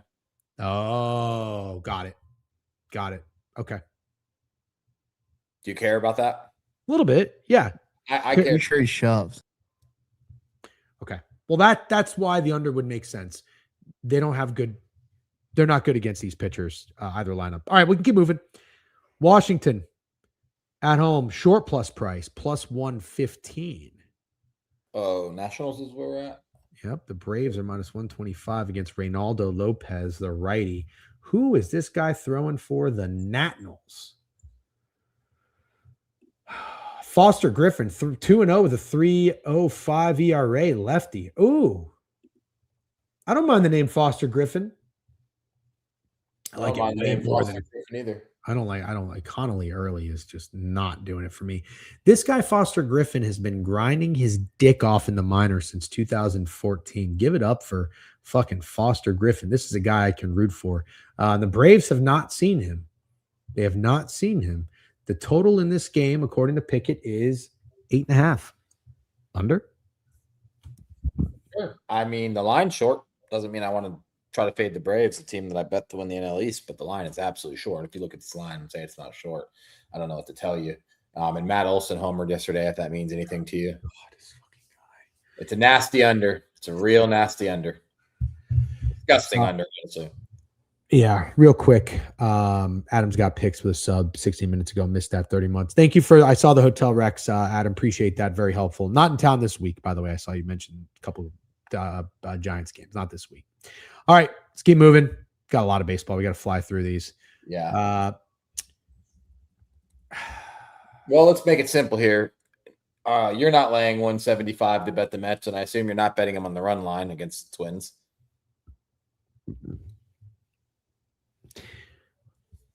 How many games have the Mets lost in a row? 11? I thought it's 11 or 12.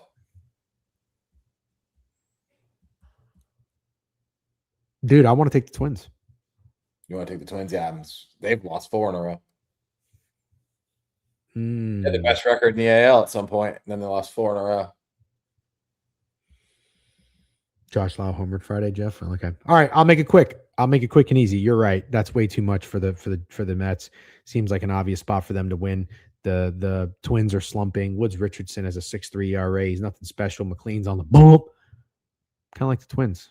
Cool. There's another kind of similar game next. Orioles Royals. I know it's Bubich and people like him, and I don't know if people are really all that into Shane Baz, who's already 0-2 this year. But if you're laying minus 131 with the Royals and how bad they've been, I don't know what to tell you. I don't think that's a successful strategy. Yeah, but you say laying minus 130 like that's steep. I don't know. How are the Royals favored? Bad. They've been so bad. 7-16. That's got to be close to the worst record in baseball. I feel like Baz has seen the Royals. Let's see. Oh, the Royals actually hit him. Baz has not been all that great, honestly. He's been okay. Bobby Witt's got a home run off of him. Top of the lineup hits him. So, yeah, I don't know. I Chat's saying he's a turkey tosser. Shane Baz. Well, listen, I mean, since he's with the Orioles and he signed a long-term extension, I hope he is, but he's still, to me, he's a former Ray, so I still root for the guy. I keep pressing the button against the Royals personally.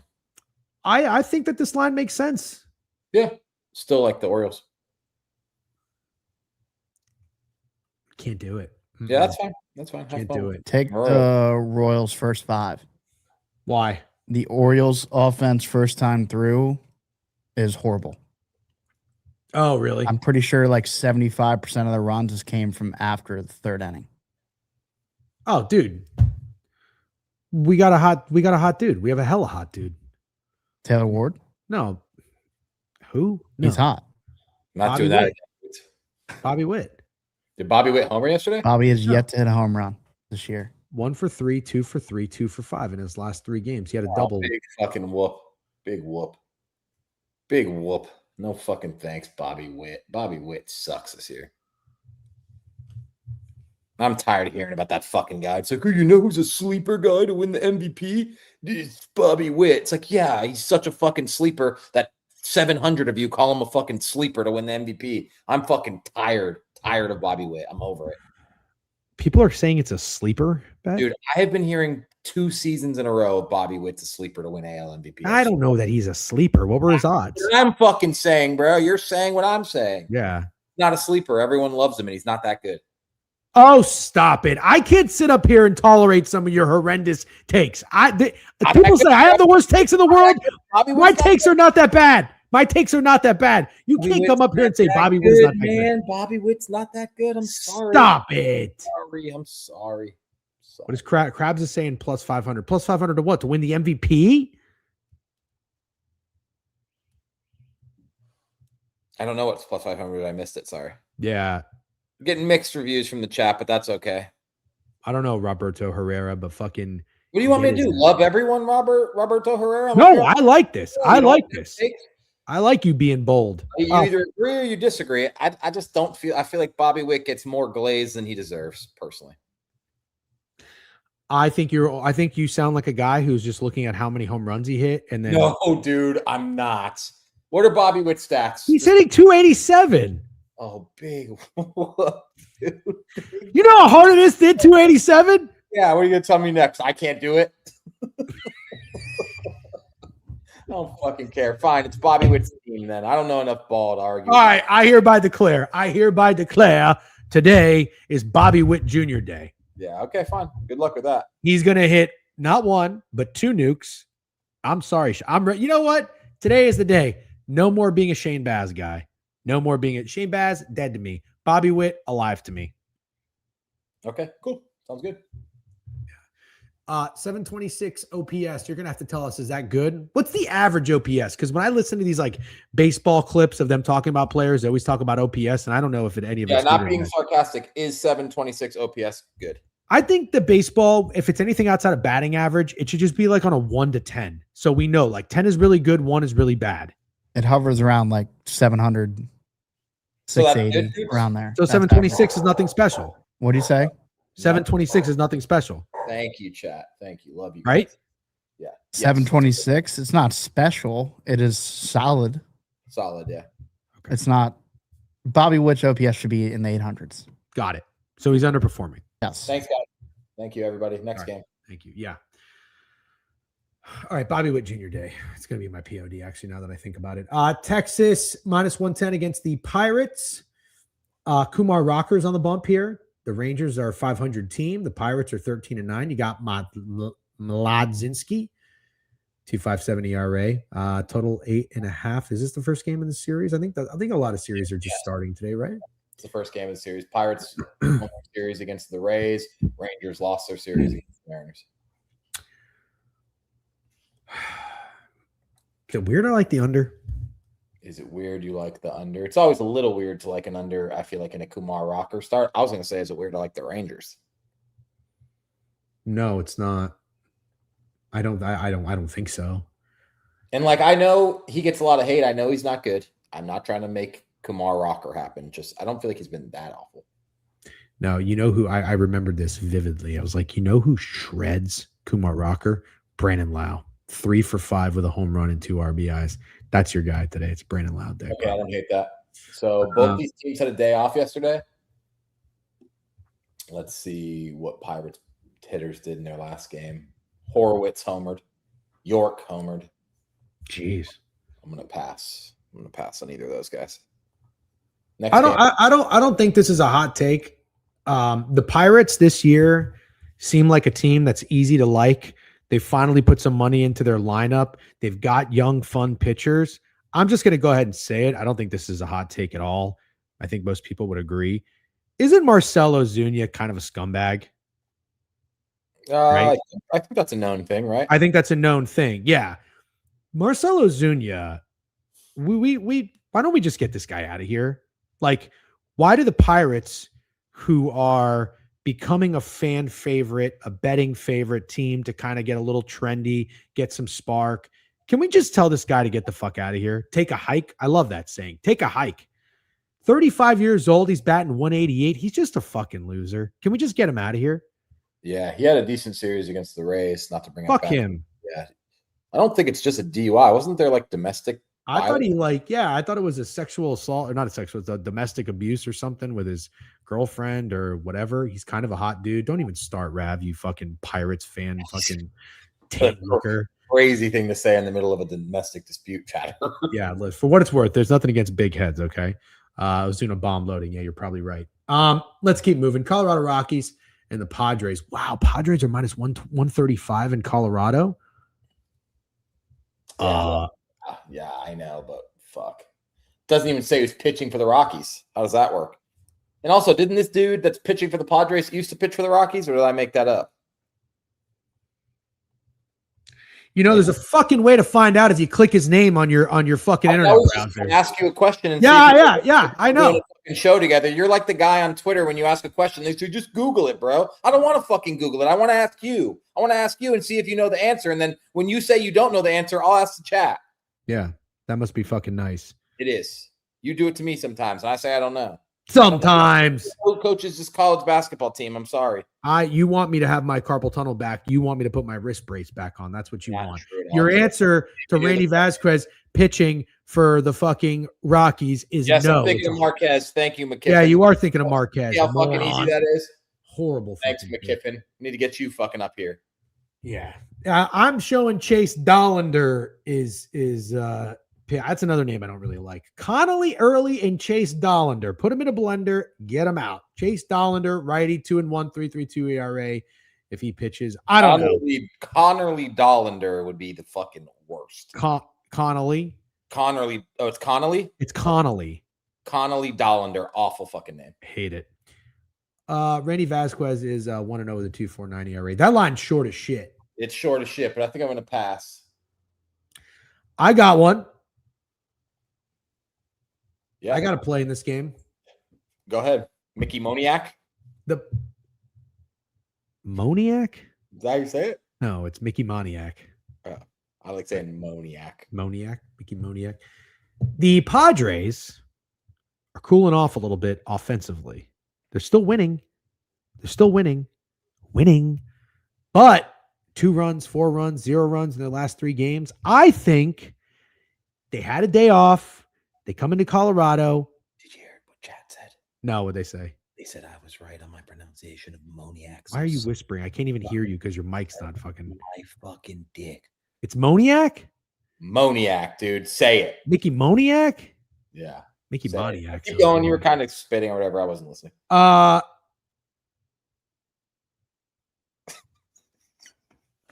don't know what I was talking about. Oh, yeah. The Padres offense is got in slowing. your head, dude. Hold on. The Padres offense is slowing down. They had a day off going from Anaheim to Colorado. This is a classic first game in Colorado, like 3-2 final. Classic. Oh, you like the under? Yeah. Fucking love that. Love that. Collab. Yeah, me too. Collab. Or are you tailing? Don't leave me hanging. No collab. Collab. I don't even know what the line is. What's the total? Doesn't fucking matter. I know, but hold on. In all seriousness, 11. This is plenty to work with. I'll tell you what. How about this? I'll alt the under. Ooh, I'll do that. Okay, that's fun. I'm gonna alt the under. All right, let's keep moving. Patrick Corbin's on the bump for the Toronto Blue Jays, who are 9-13, 3-7 on the road against Kokonowitz. Kokonowitz, he's got a 3.52 ERA, I think. Let me double check my work here. 2-0, 3.47 ERA. Corbin's 0-0 with a 4.66 ERA. Is there any world in which the Toronto Blue Jays could potentially start winning some games? And I say this because after losing 4 in a row, they've won their last 2. 10-4 against Ren Nelson, which I don't know if you saw this. I did tweet it. He lasted 0.1 innings, and he gave up, I think, 8 hits. It's crazy. I've never seen anything like that. I mean, I have, but you forget about it. Then they go, Dylan Cease pitched again. God, I got to take Dylan Cease something, man. Did he have another fuck ton of strikeouts? Let's see. Oh, he had 12. Fuck. I keep saying I want to take this guy to lead the league in strikeouts, and I'm never doing it. Yeah. I don't even know what he's at now. It's too late. Do you get what I'm getting? Do you get what I'm saying? I like the Blue Jays. Do you? Yeah. I think the fall off for the Angels is coming soon enough. You do? Yeah. Oh, I have to remember you are a fucking Mike Trout hater, so you would want that. It has nothing to do with Mike Trout. I didn't even say his fucking name. Okay. Well, he's on the Angels. I mentioned that he went 1 for 4 yesterday with nothing really happening and is batting .235 in the season. I didn't say any of that. Too late to jump on that? Fuck. It is too late to jump on that. What do you think he is? I take the Blue Jays, I'm down. All right, I do. Yeah, Chef Timbo. Less than 5% of your listeners know the Road reference. That is true. Shout out to the old guys in here. All right, Seattle, 10-14 this year. I mean, that Seattle regression year was so fucking predictable. I know we're 25 games into the season. There's a lot of baseball left. Yeah, I'm going to go ahead and just say it. Seattle is going to be an average team this year. Average. Yeah, 80, looks like it. 80. I'll give you the record. I'm doing the math. 80 and 82. Okay. So that would have, oh, that's fine. Don't hate that. Below 500. I got to bet that. I'm going to bet that. No, that you have to remember to do because you'd be mad if you're right. You know how I made that post? Basically, I picked my favorite player of my lifetime from every team. I forgot a guy that was awesome. I saw a highlight on TikTok of him pitching a perfect game. Felix Hernandez was awesome.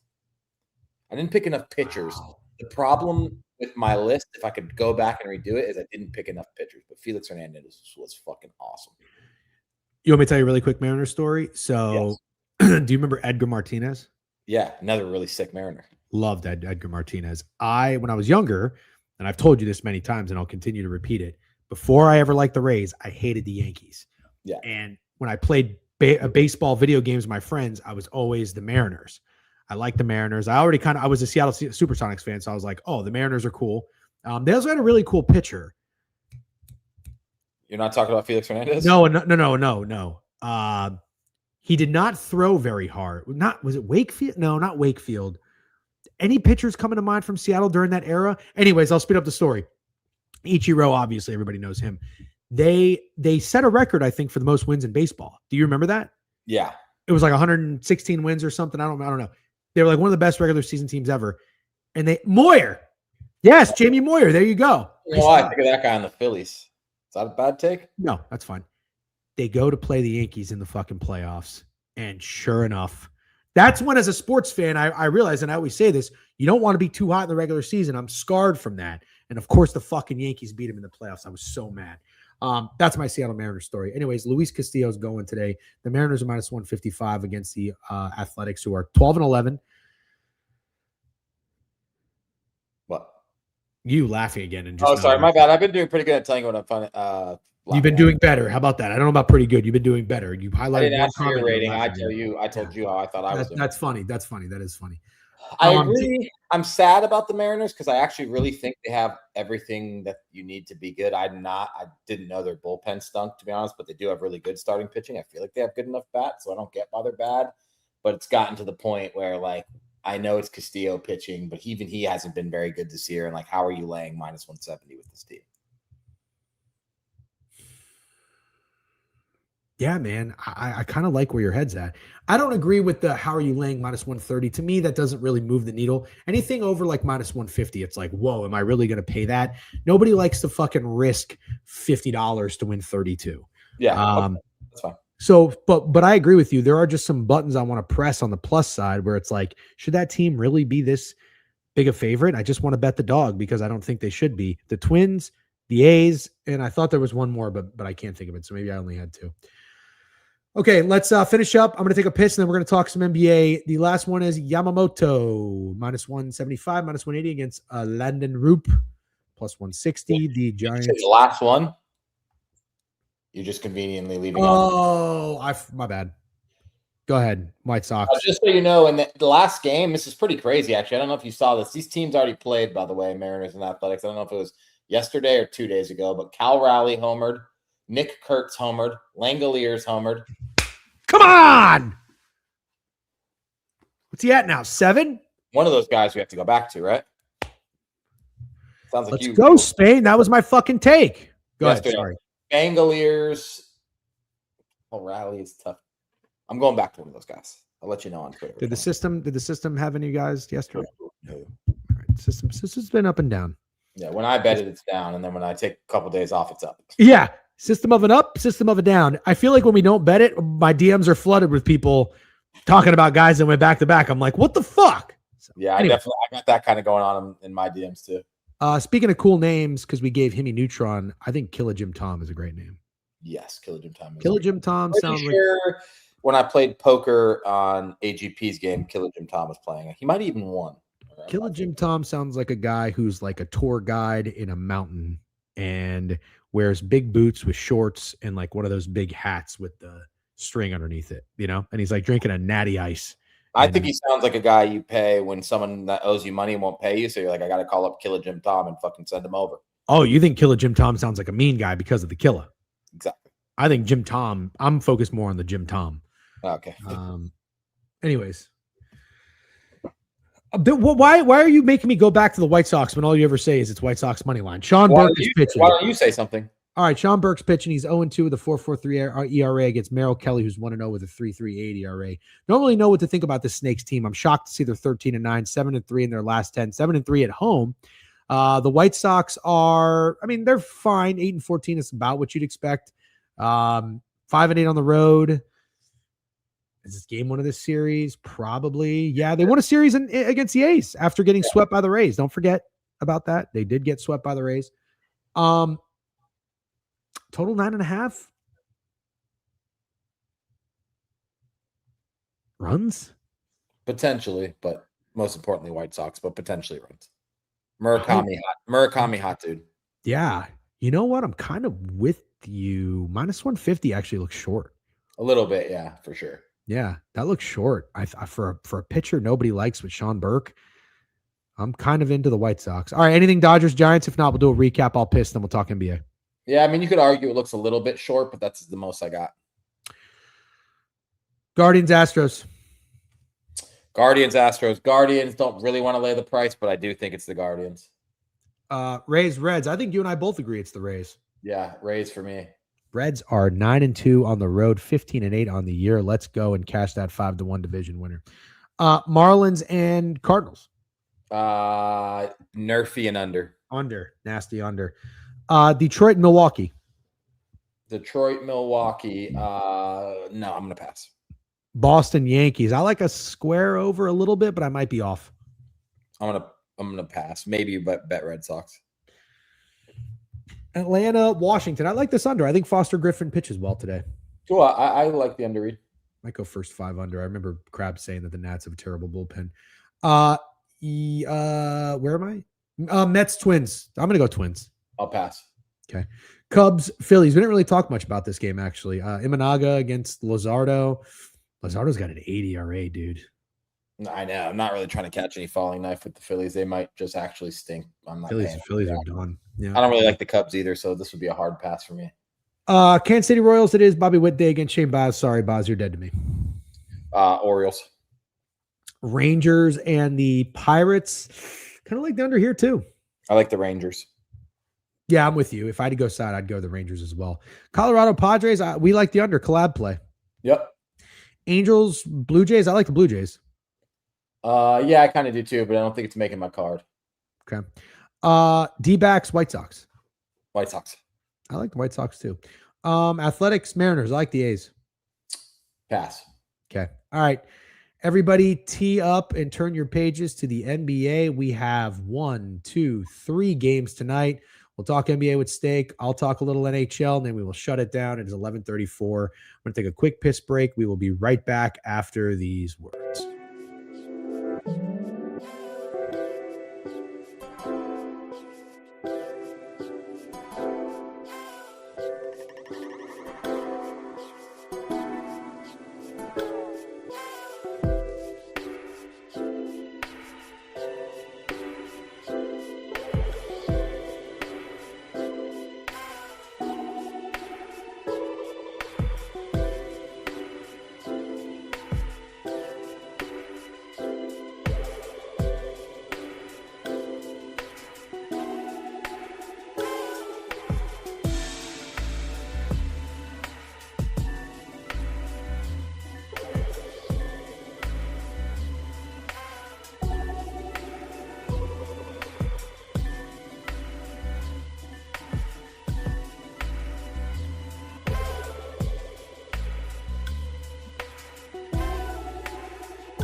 Down, down, down, down, down, down, down, Something happened? Something good happened?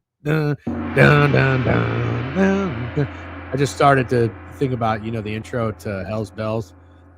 Anybody pick that up? Yep. No, I Joe didn't. Sunday That sits was down. weird. Kind of creeped me out a little bit.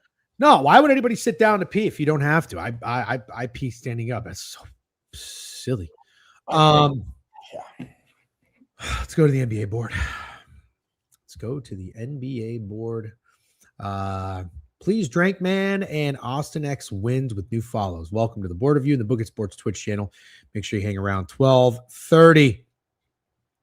BTL will be rocking and rolling. All right, Steak. Celtics Sixers. Barf. Barf is fucking right. Barf is something props or something in this game to make it bearable. What do you want to do? You want to bet the 76ers plus 14.5? honestly, a little bit. You do? Oh, you do? Okay. I didn't expect you to respond like that at all. A little bit. The splits, according to Pickett. Total at 14, or spread at 14 on the blue book. Total this run around 216. Yeah, I think the Sixers can give them a little bit better of a game than game one. Has Maxey been a little disappointing? As far as what? He was disappointing in that game for sure, but it's not like it mattered much. I just feel like you haven't really been he hasn't popped off, Yeah, I thought you were going to say that. Even against the Magic. I don't remember who was good against the Magic. We were so awful in that game. I can't recall who won for the 76ers. Let's take a look at Maxey props. I just think this is a game the Sixers win by 8. I mean, I'm sorry. The Celtics win by 8. Holy fuck. No. Okay, I'm okay with that, but then it really does have to be Maxey. I don't think, even without Embiid, I don't think the Sixers are pathetic. I don't think they're pathetic. That was pathetic. Game one was pathetic. Yeah, pathetic's not the word I'd use either, but they're not good. No, they're not good. God, they were so miserable to watch. They were like the Pittsburgh Penguins last night in game one of this series. The Celtics are fantastic. They really are. I mean, Brown and Tatum are just unbelievable. Derek White is so good. You had a tweet, Derek White would get a lot more love or doesn't get enough love because he's ugly as fuck or something like that. It's so true. Yeah, I like the Sixers. I bet the Sixers in game one. I told you it was a shit wager when you had the Celtics. That turned out not to be the case. I'll make it as easy as that. I just kind of think the Sixers keep this one a little bit closer. 2 days off? Yes. So weird how the NBA playoffs do that. 2 days off. Magic and Pistons have 2 days off. It's so weird. Timbo says Celtics, Spurs, Lakers. Yeah. Dr. J not coming to save you, Sixers. Yeah. Maxey, Oubre, and VJ Edgecombe are 1 for 14 from 3 in that game. So you pick your guy that you think's going to score some points. Somebody for Philly has to do something. I actually do kind of like Maxey over 29.5 points, to be honest. You do? Yeah. Do I want to bet the Sixers? No, I can't do it. If I had to pick a dog today, it'd be the Blazers to be competitive more so than the Sixers. All right. We'll talk about that game next. But do you think that the Sixers are going to get the performance that you and I have expected from when we had MJ on back to the game against Orlando, the Paul George game? You think it's coming? No, because I think it's the Maxey game, it'll probably be the Paul George game. Right. He's not at all. He had 17 points last game. I think 8 or 9 free throws. He isn't facilitating. He's not rebounding. I don't know. Paul George is such a non-factor to me in this series. Maxey would be the only guy that gives you hope is if he gets scorching hot. Honestly, I would probably back VJ Edgecombe in this series more than I would back Paul George. That's fair. Maxey was minus 29. That's the worst out of anyone on the Celtic or on the Sixers. I keep doing that. So he was the worst Sixers player on the court with the plus minus. He had 21 points and 8 assists. It's pretty crazy. Oubre, not bad. 10 points, 7 rebounds. Paul George, 17 points, 4 rebounds. Yeah, Maxey was 8 for 20. And like you said, Oubre was bad. He missed 5. He missed 5-3. All right. I think you're going to get a better game from the Sixers. I like the Sixers and the points. Yeah, and then you got to I feel like these are really good questions to ask in the playoffs. They've made sense every time I've asked it so far. Who's going to come off the bench for the Hawks and make an impact? Jonathan Kuminga. Who's going to come off of the bench for the T-Wolves to make an impact? It was Bones Highland yesterday. He hit 3 threes. I can't find one for these guys, the Sixers. Grimes, Drummond, Barlow, Edwards. I mean, this is a rough bench. But they're going to need one of these guys to score double digits. Nobody off the bench scored double digits in game one. Obviously, bad game for Philadelphia. One of these guys, one of these bench players for the Sixers scores double digits tonight. So we got to figure out. I think it might just be the Tyrese Maxey 30 ball. Yeah, but it's going to be both. It will need to be both of those things. Right. Agreed. Yeah, you're right. I don't know. We're recapping tomorrow. If the Sixers covered, I promise you 2 things happen. Maxey scored 30 and a bench player scored 10. Okay. I like where your head's at. Yeah, you're right. My bad. One day off, TM Sharp. I don't know. Fucking is that right? Smart ass way to say that, by the way. Is that right though? It felt to me like they played 2 days ago, but I guess they played Sunday. You played Sunday and you played Tuesday. Do you call that one day off? Yeah. Call it one day off? Okay. I mean, I say some dumb shit on this stream, but man, sometimes you just okay. I like it. It's good balance. It's fucking one day off, moron. You said TM Sharp's way of saying it was smart ass. You are just unbelievable. Yeah, you're not fucking sorry. Go to the next game. Fuck you.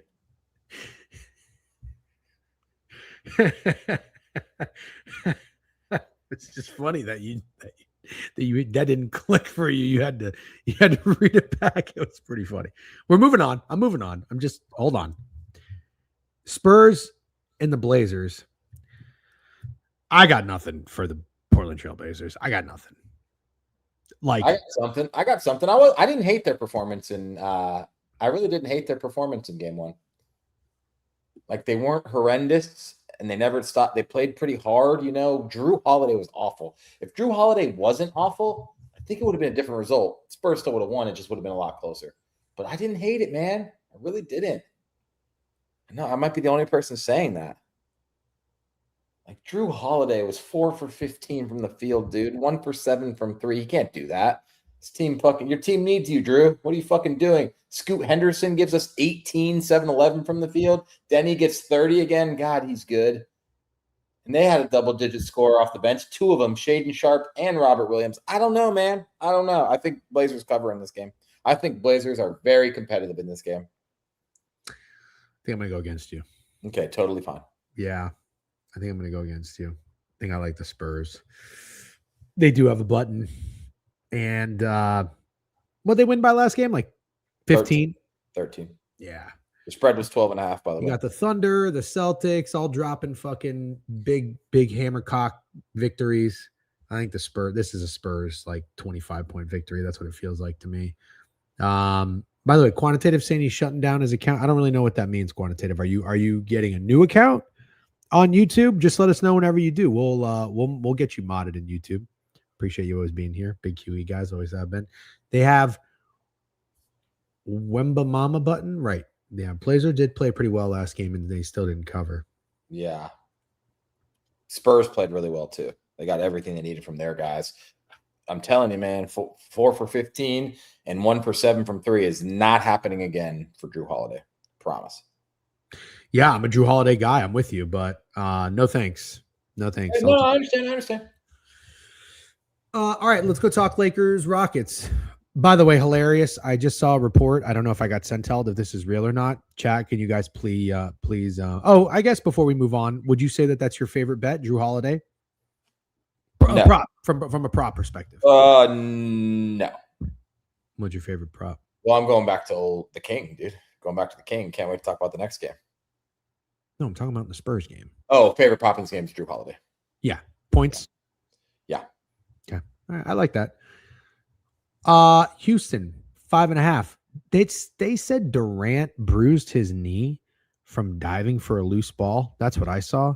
I did see that. And if I was Kevin Durant and I missed game 1 of a playoff series for the Rockets, I think I'd want you to say that about me too. I said, tell him I was diving for a loose ball, dude.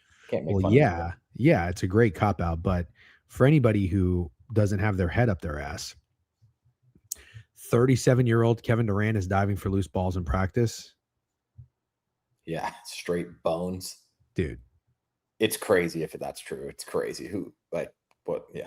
I think you could sell me on the earth being flat more than you could sell me on 37-year-old Kevin Durant diving for a loose ball in practice. Are you the same guy who shits on all of his teammates from a burner account? Dude, I am 100% with you. I couldn't be more with you. To me, Kevin Durant diving for a loose ball is like Wilt's 100-point game. Like, you can tell me it happened, but I've never seen any footage, and I don't really believe it. And that's exactly how I feel about Kevin Durant diving for this ball practice. Very well said. You nailed that. Ash all over the floor now. That's an interesting comment. I didn't even think about that. Next game. Yeah. Never seen Katie at the barber. Kevin Durant. Yeah. Let's I don't know. What do you think? Rockets -5.5 total 208. No, absolutely not. Absolutely not. I think Kevin Durant is going to play today, and I think the Lakers are going to go up 2-0 in the series. Really? That's what I think is going to happen. We're going back to LeBron James, the king, the GOAT, whatever you want to call him. I don't care. Please stop. As long as he has a triple-double tonight, I don't give a fuck what you call him. You can call him daddy, dude. I don't give a fuck. I think Corco is fucking as erect as he ever is, as he's ever been. Triple-double. LeBron is plus 650. Take it to the motherfucking bank. Washed? No. Oh, triple-double, dude. Switch up real quick, huh? Yeah. Switch up real quick. La Mickey. Yep.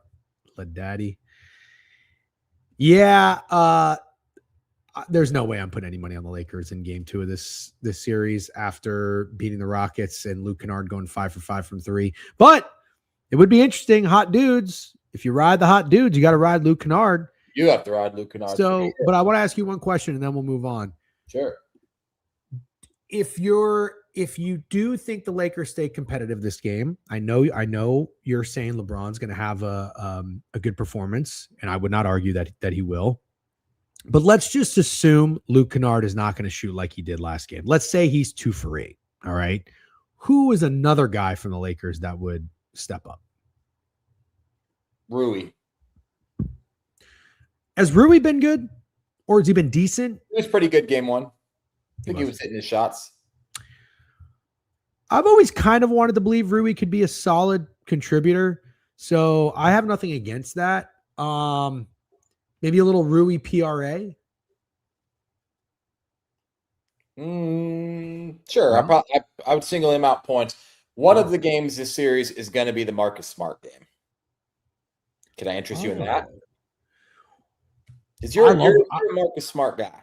Can you pull up the box score for last game and tell me what these guys did? I'm going to pull up their props for tonight. Rui, if I recall correctly, yes, I'll pull it up. I thought Rui had like 15 points on a pretty good shooting night.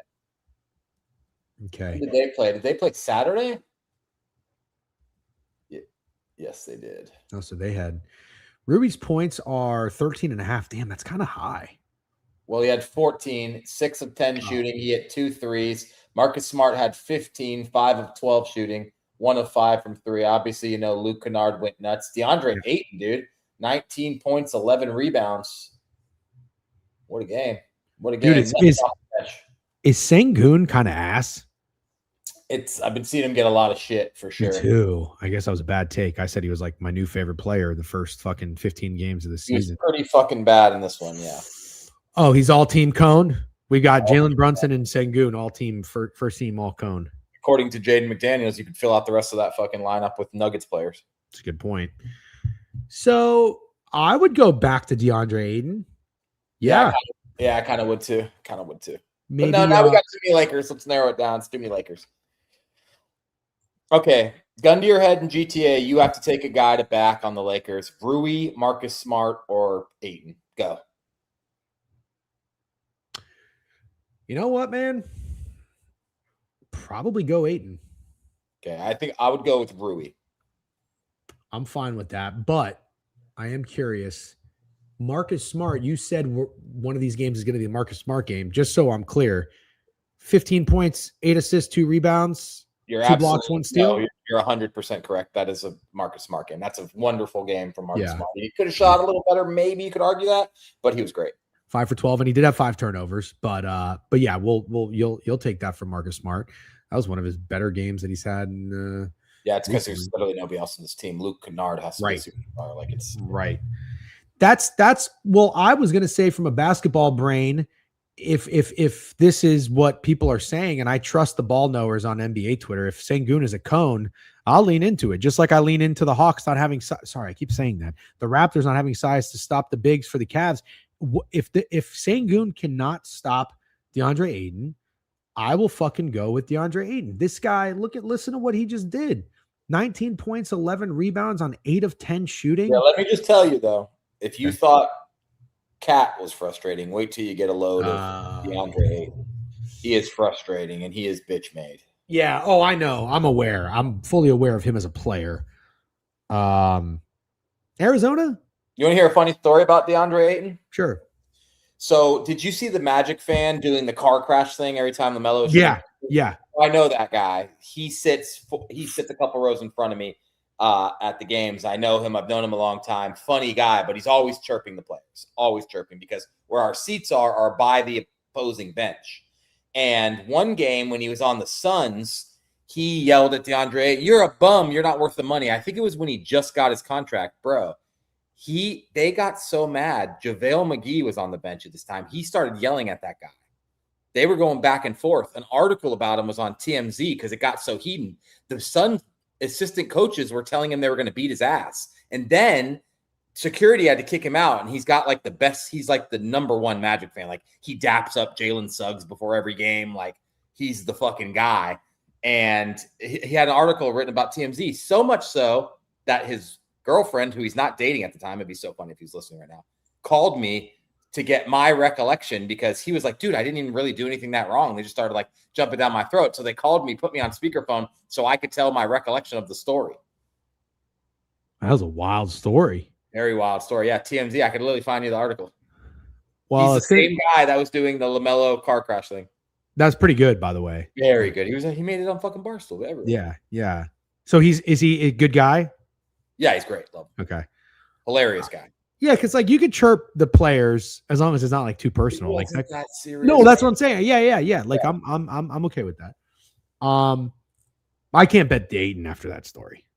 I know. I almost knew what I was doing with that. But I do want to do this one thing, and then we can move on. I promise. Yeah. Do want to see what his PR is. I do want to see that by player. Rebounds, points, rebounds. It is 21.5, if anybody cares. Minus 108 on the green book. Okay.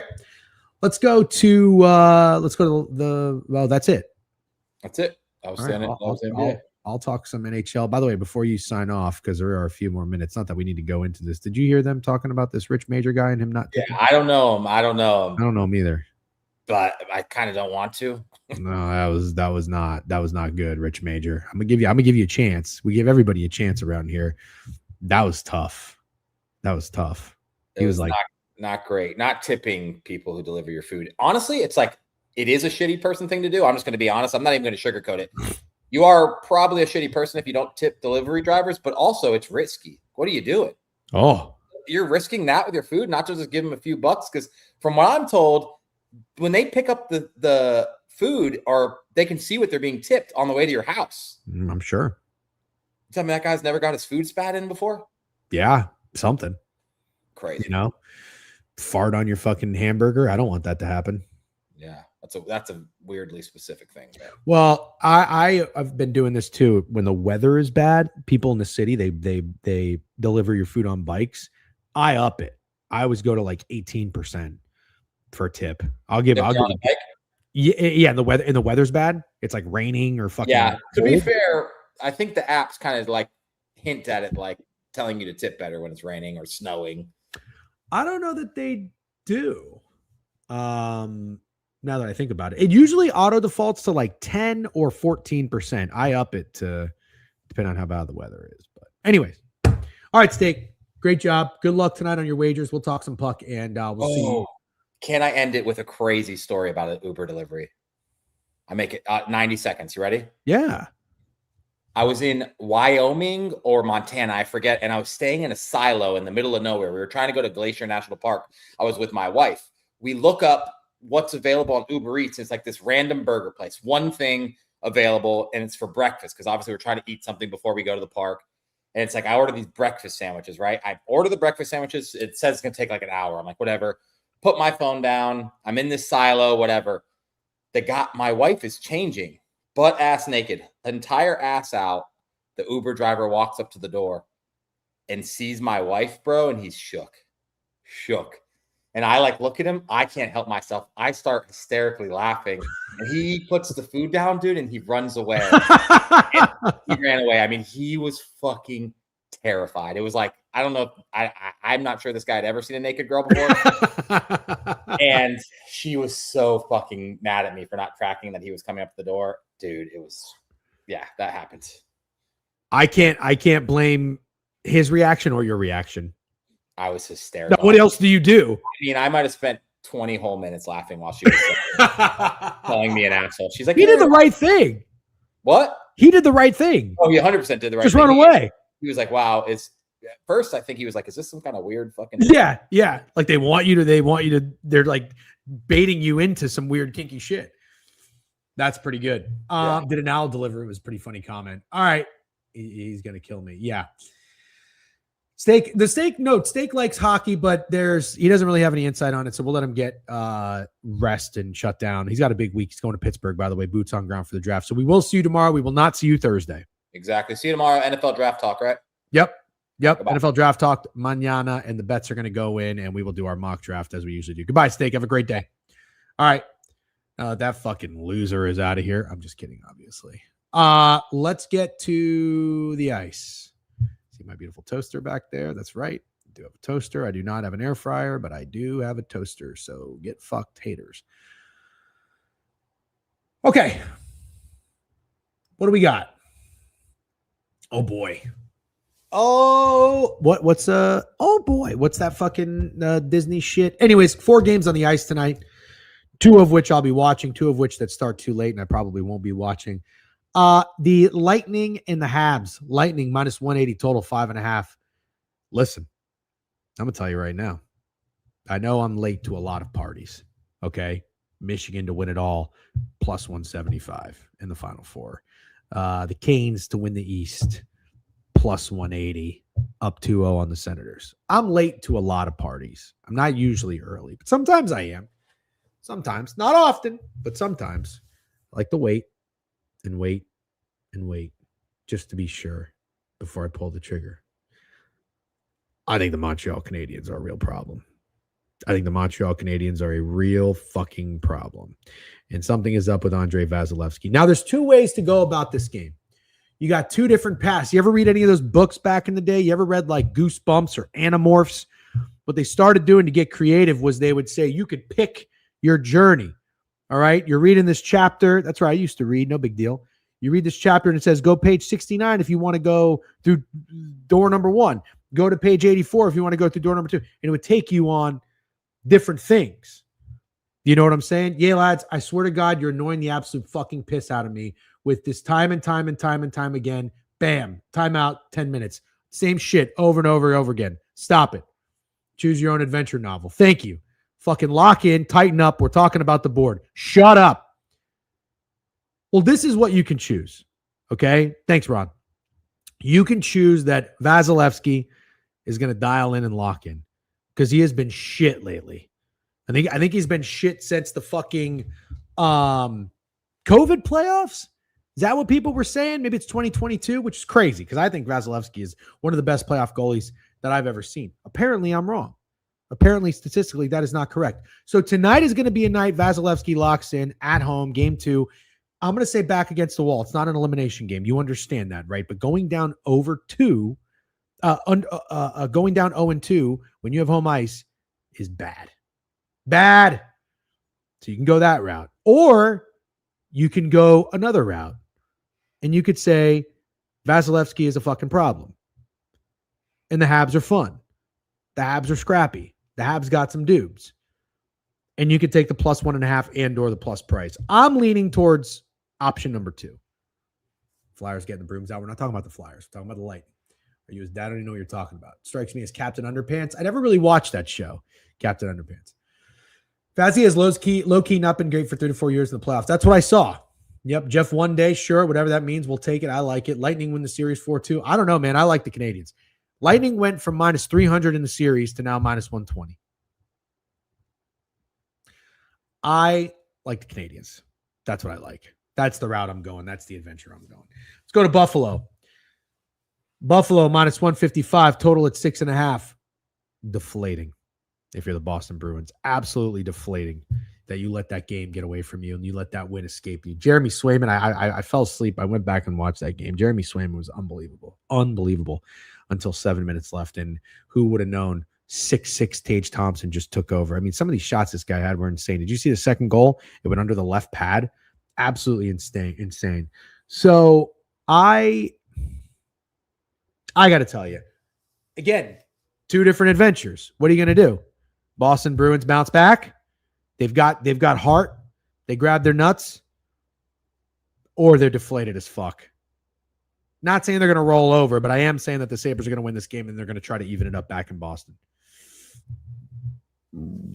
Yeah, Sabres look dominant. Couldn't score early. True, fair. Sabres letdown game today. Ooh, Tage fucks. Mike Tomlin signed to NBC. What? Sabres might be too hyped for this one. You think so? No, too hyped would be for game one. I don't know about too hyped for game two. Now they're ready. The nerves are gone. Kevin D with a sub. Gwiffin. That's fun. Gwifn. Gwiffin. 40 months with a sub. Like that. LMNG and Trent on Tage. I might have to fade. Yeah, that's fair. I'll tell you what I like. I like the under. I like the under 6.5 in Buffalo. This feels like a 2-1 game. Sure does. I say Swayman stays locked in again. And I don't know. I don't know that I see Boston having many games where they score more than 2 goals. I'll say it.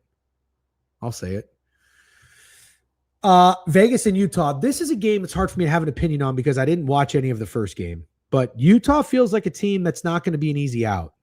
Even if they win, even if they do lose in 5 games, Vegas is going to have to earn it in every single game. You know what I mean? You think UPL is sketch? I'd lean over in the Bruins game. Yep, going to game 5 in Vegas, really need a mammoth win. Yeah, you do. You'll probably get one. Utah should be rocking. Let's be real. Utah should be rocking. This could be a series that, I mean, total's 5.5. Kata Hot is in net for Vegas. Could be a series where we see some unders, more unders than overs. I just think at the end of the day, Vegas just has, they've got the guys, they've got the dudes. I am a fan of the Vegas Knights. They were my favorite point total over last year. Now they got Tortorella coaching, and he is the best guy to get the most out of his players short term and not very good long term. But right now we are in the short term. I'd probably lean Vegas here. I can't put my money against Vegas. And then you're back to the Avalanche, 10 o'clock tonight. Avs are minus 255. You know where I stand.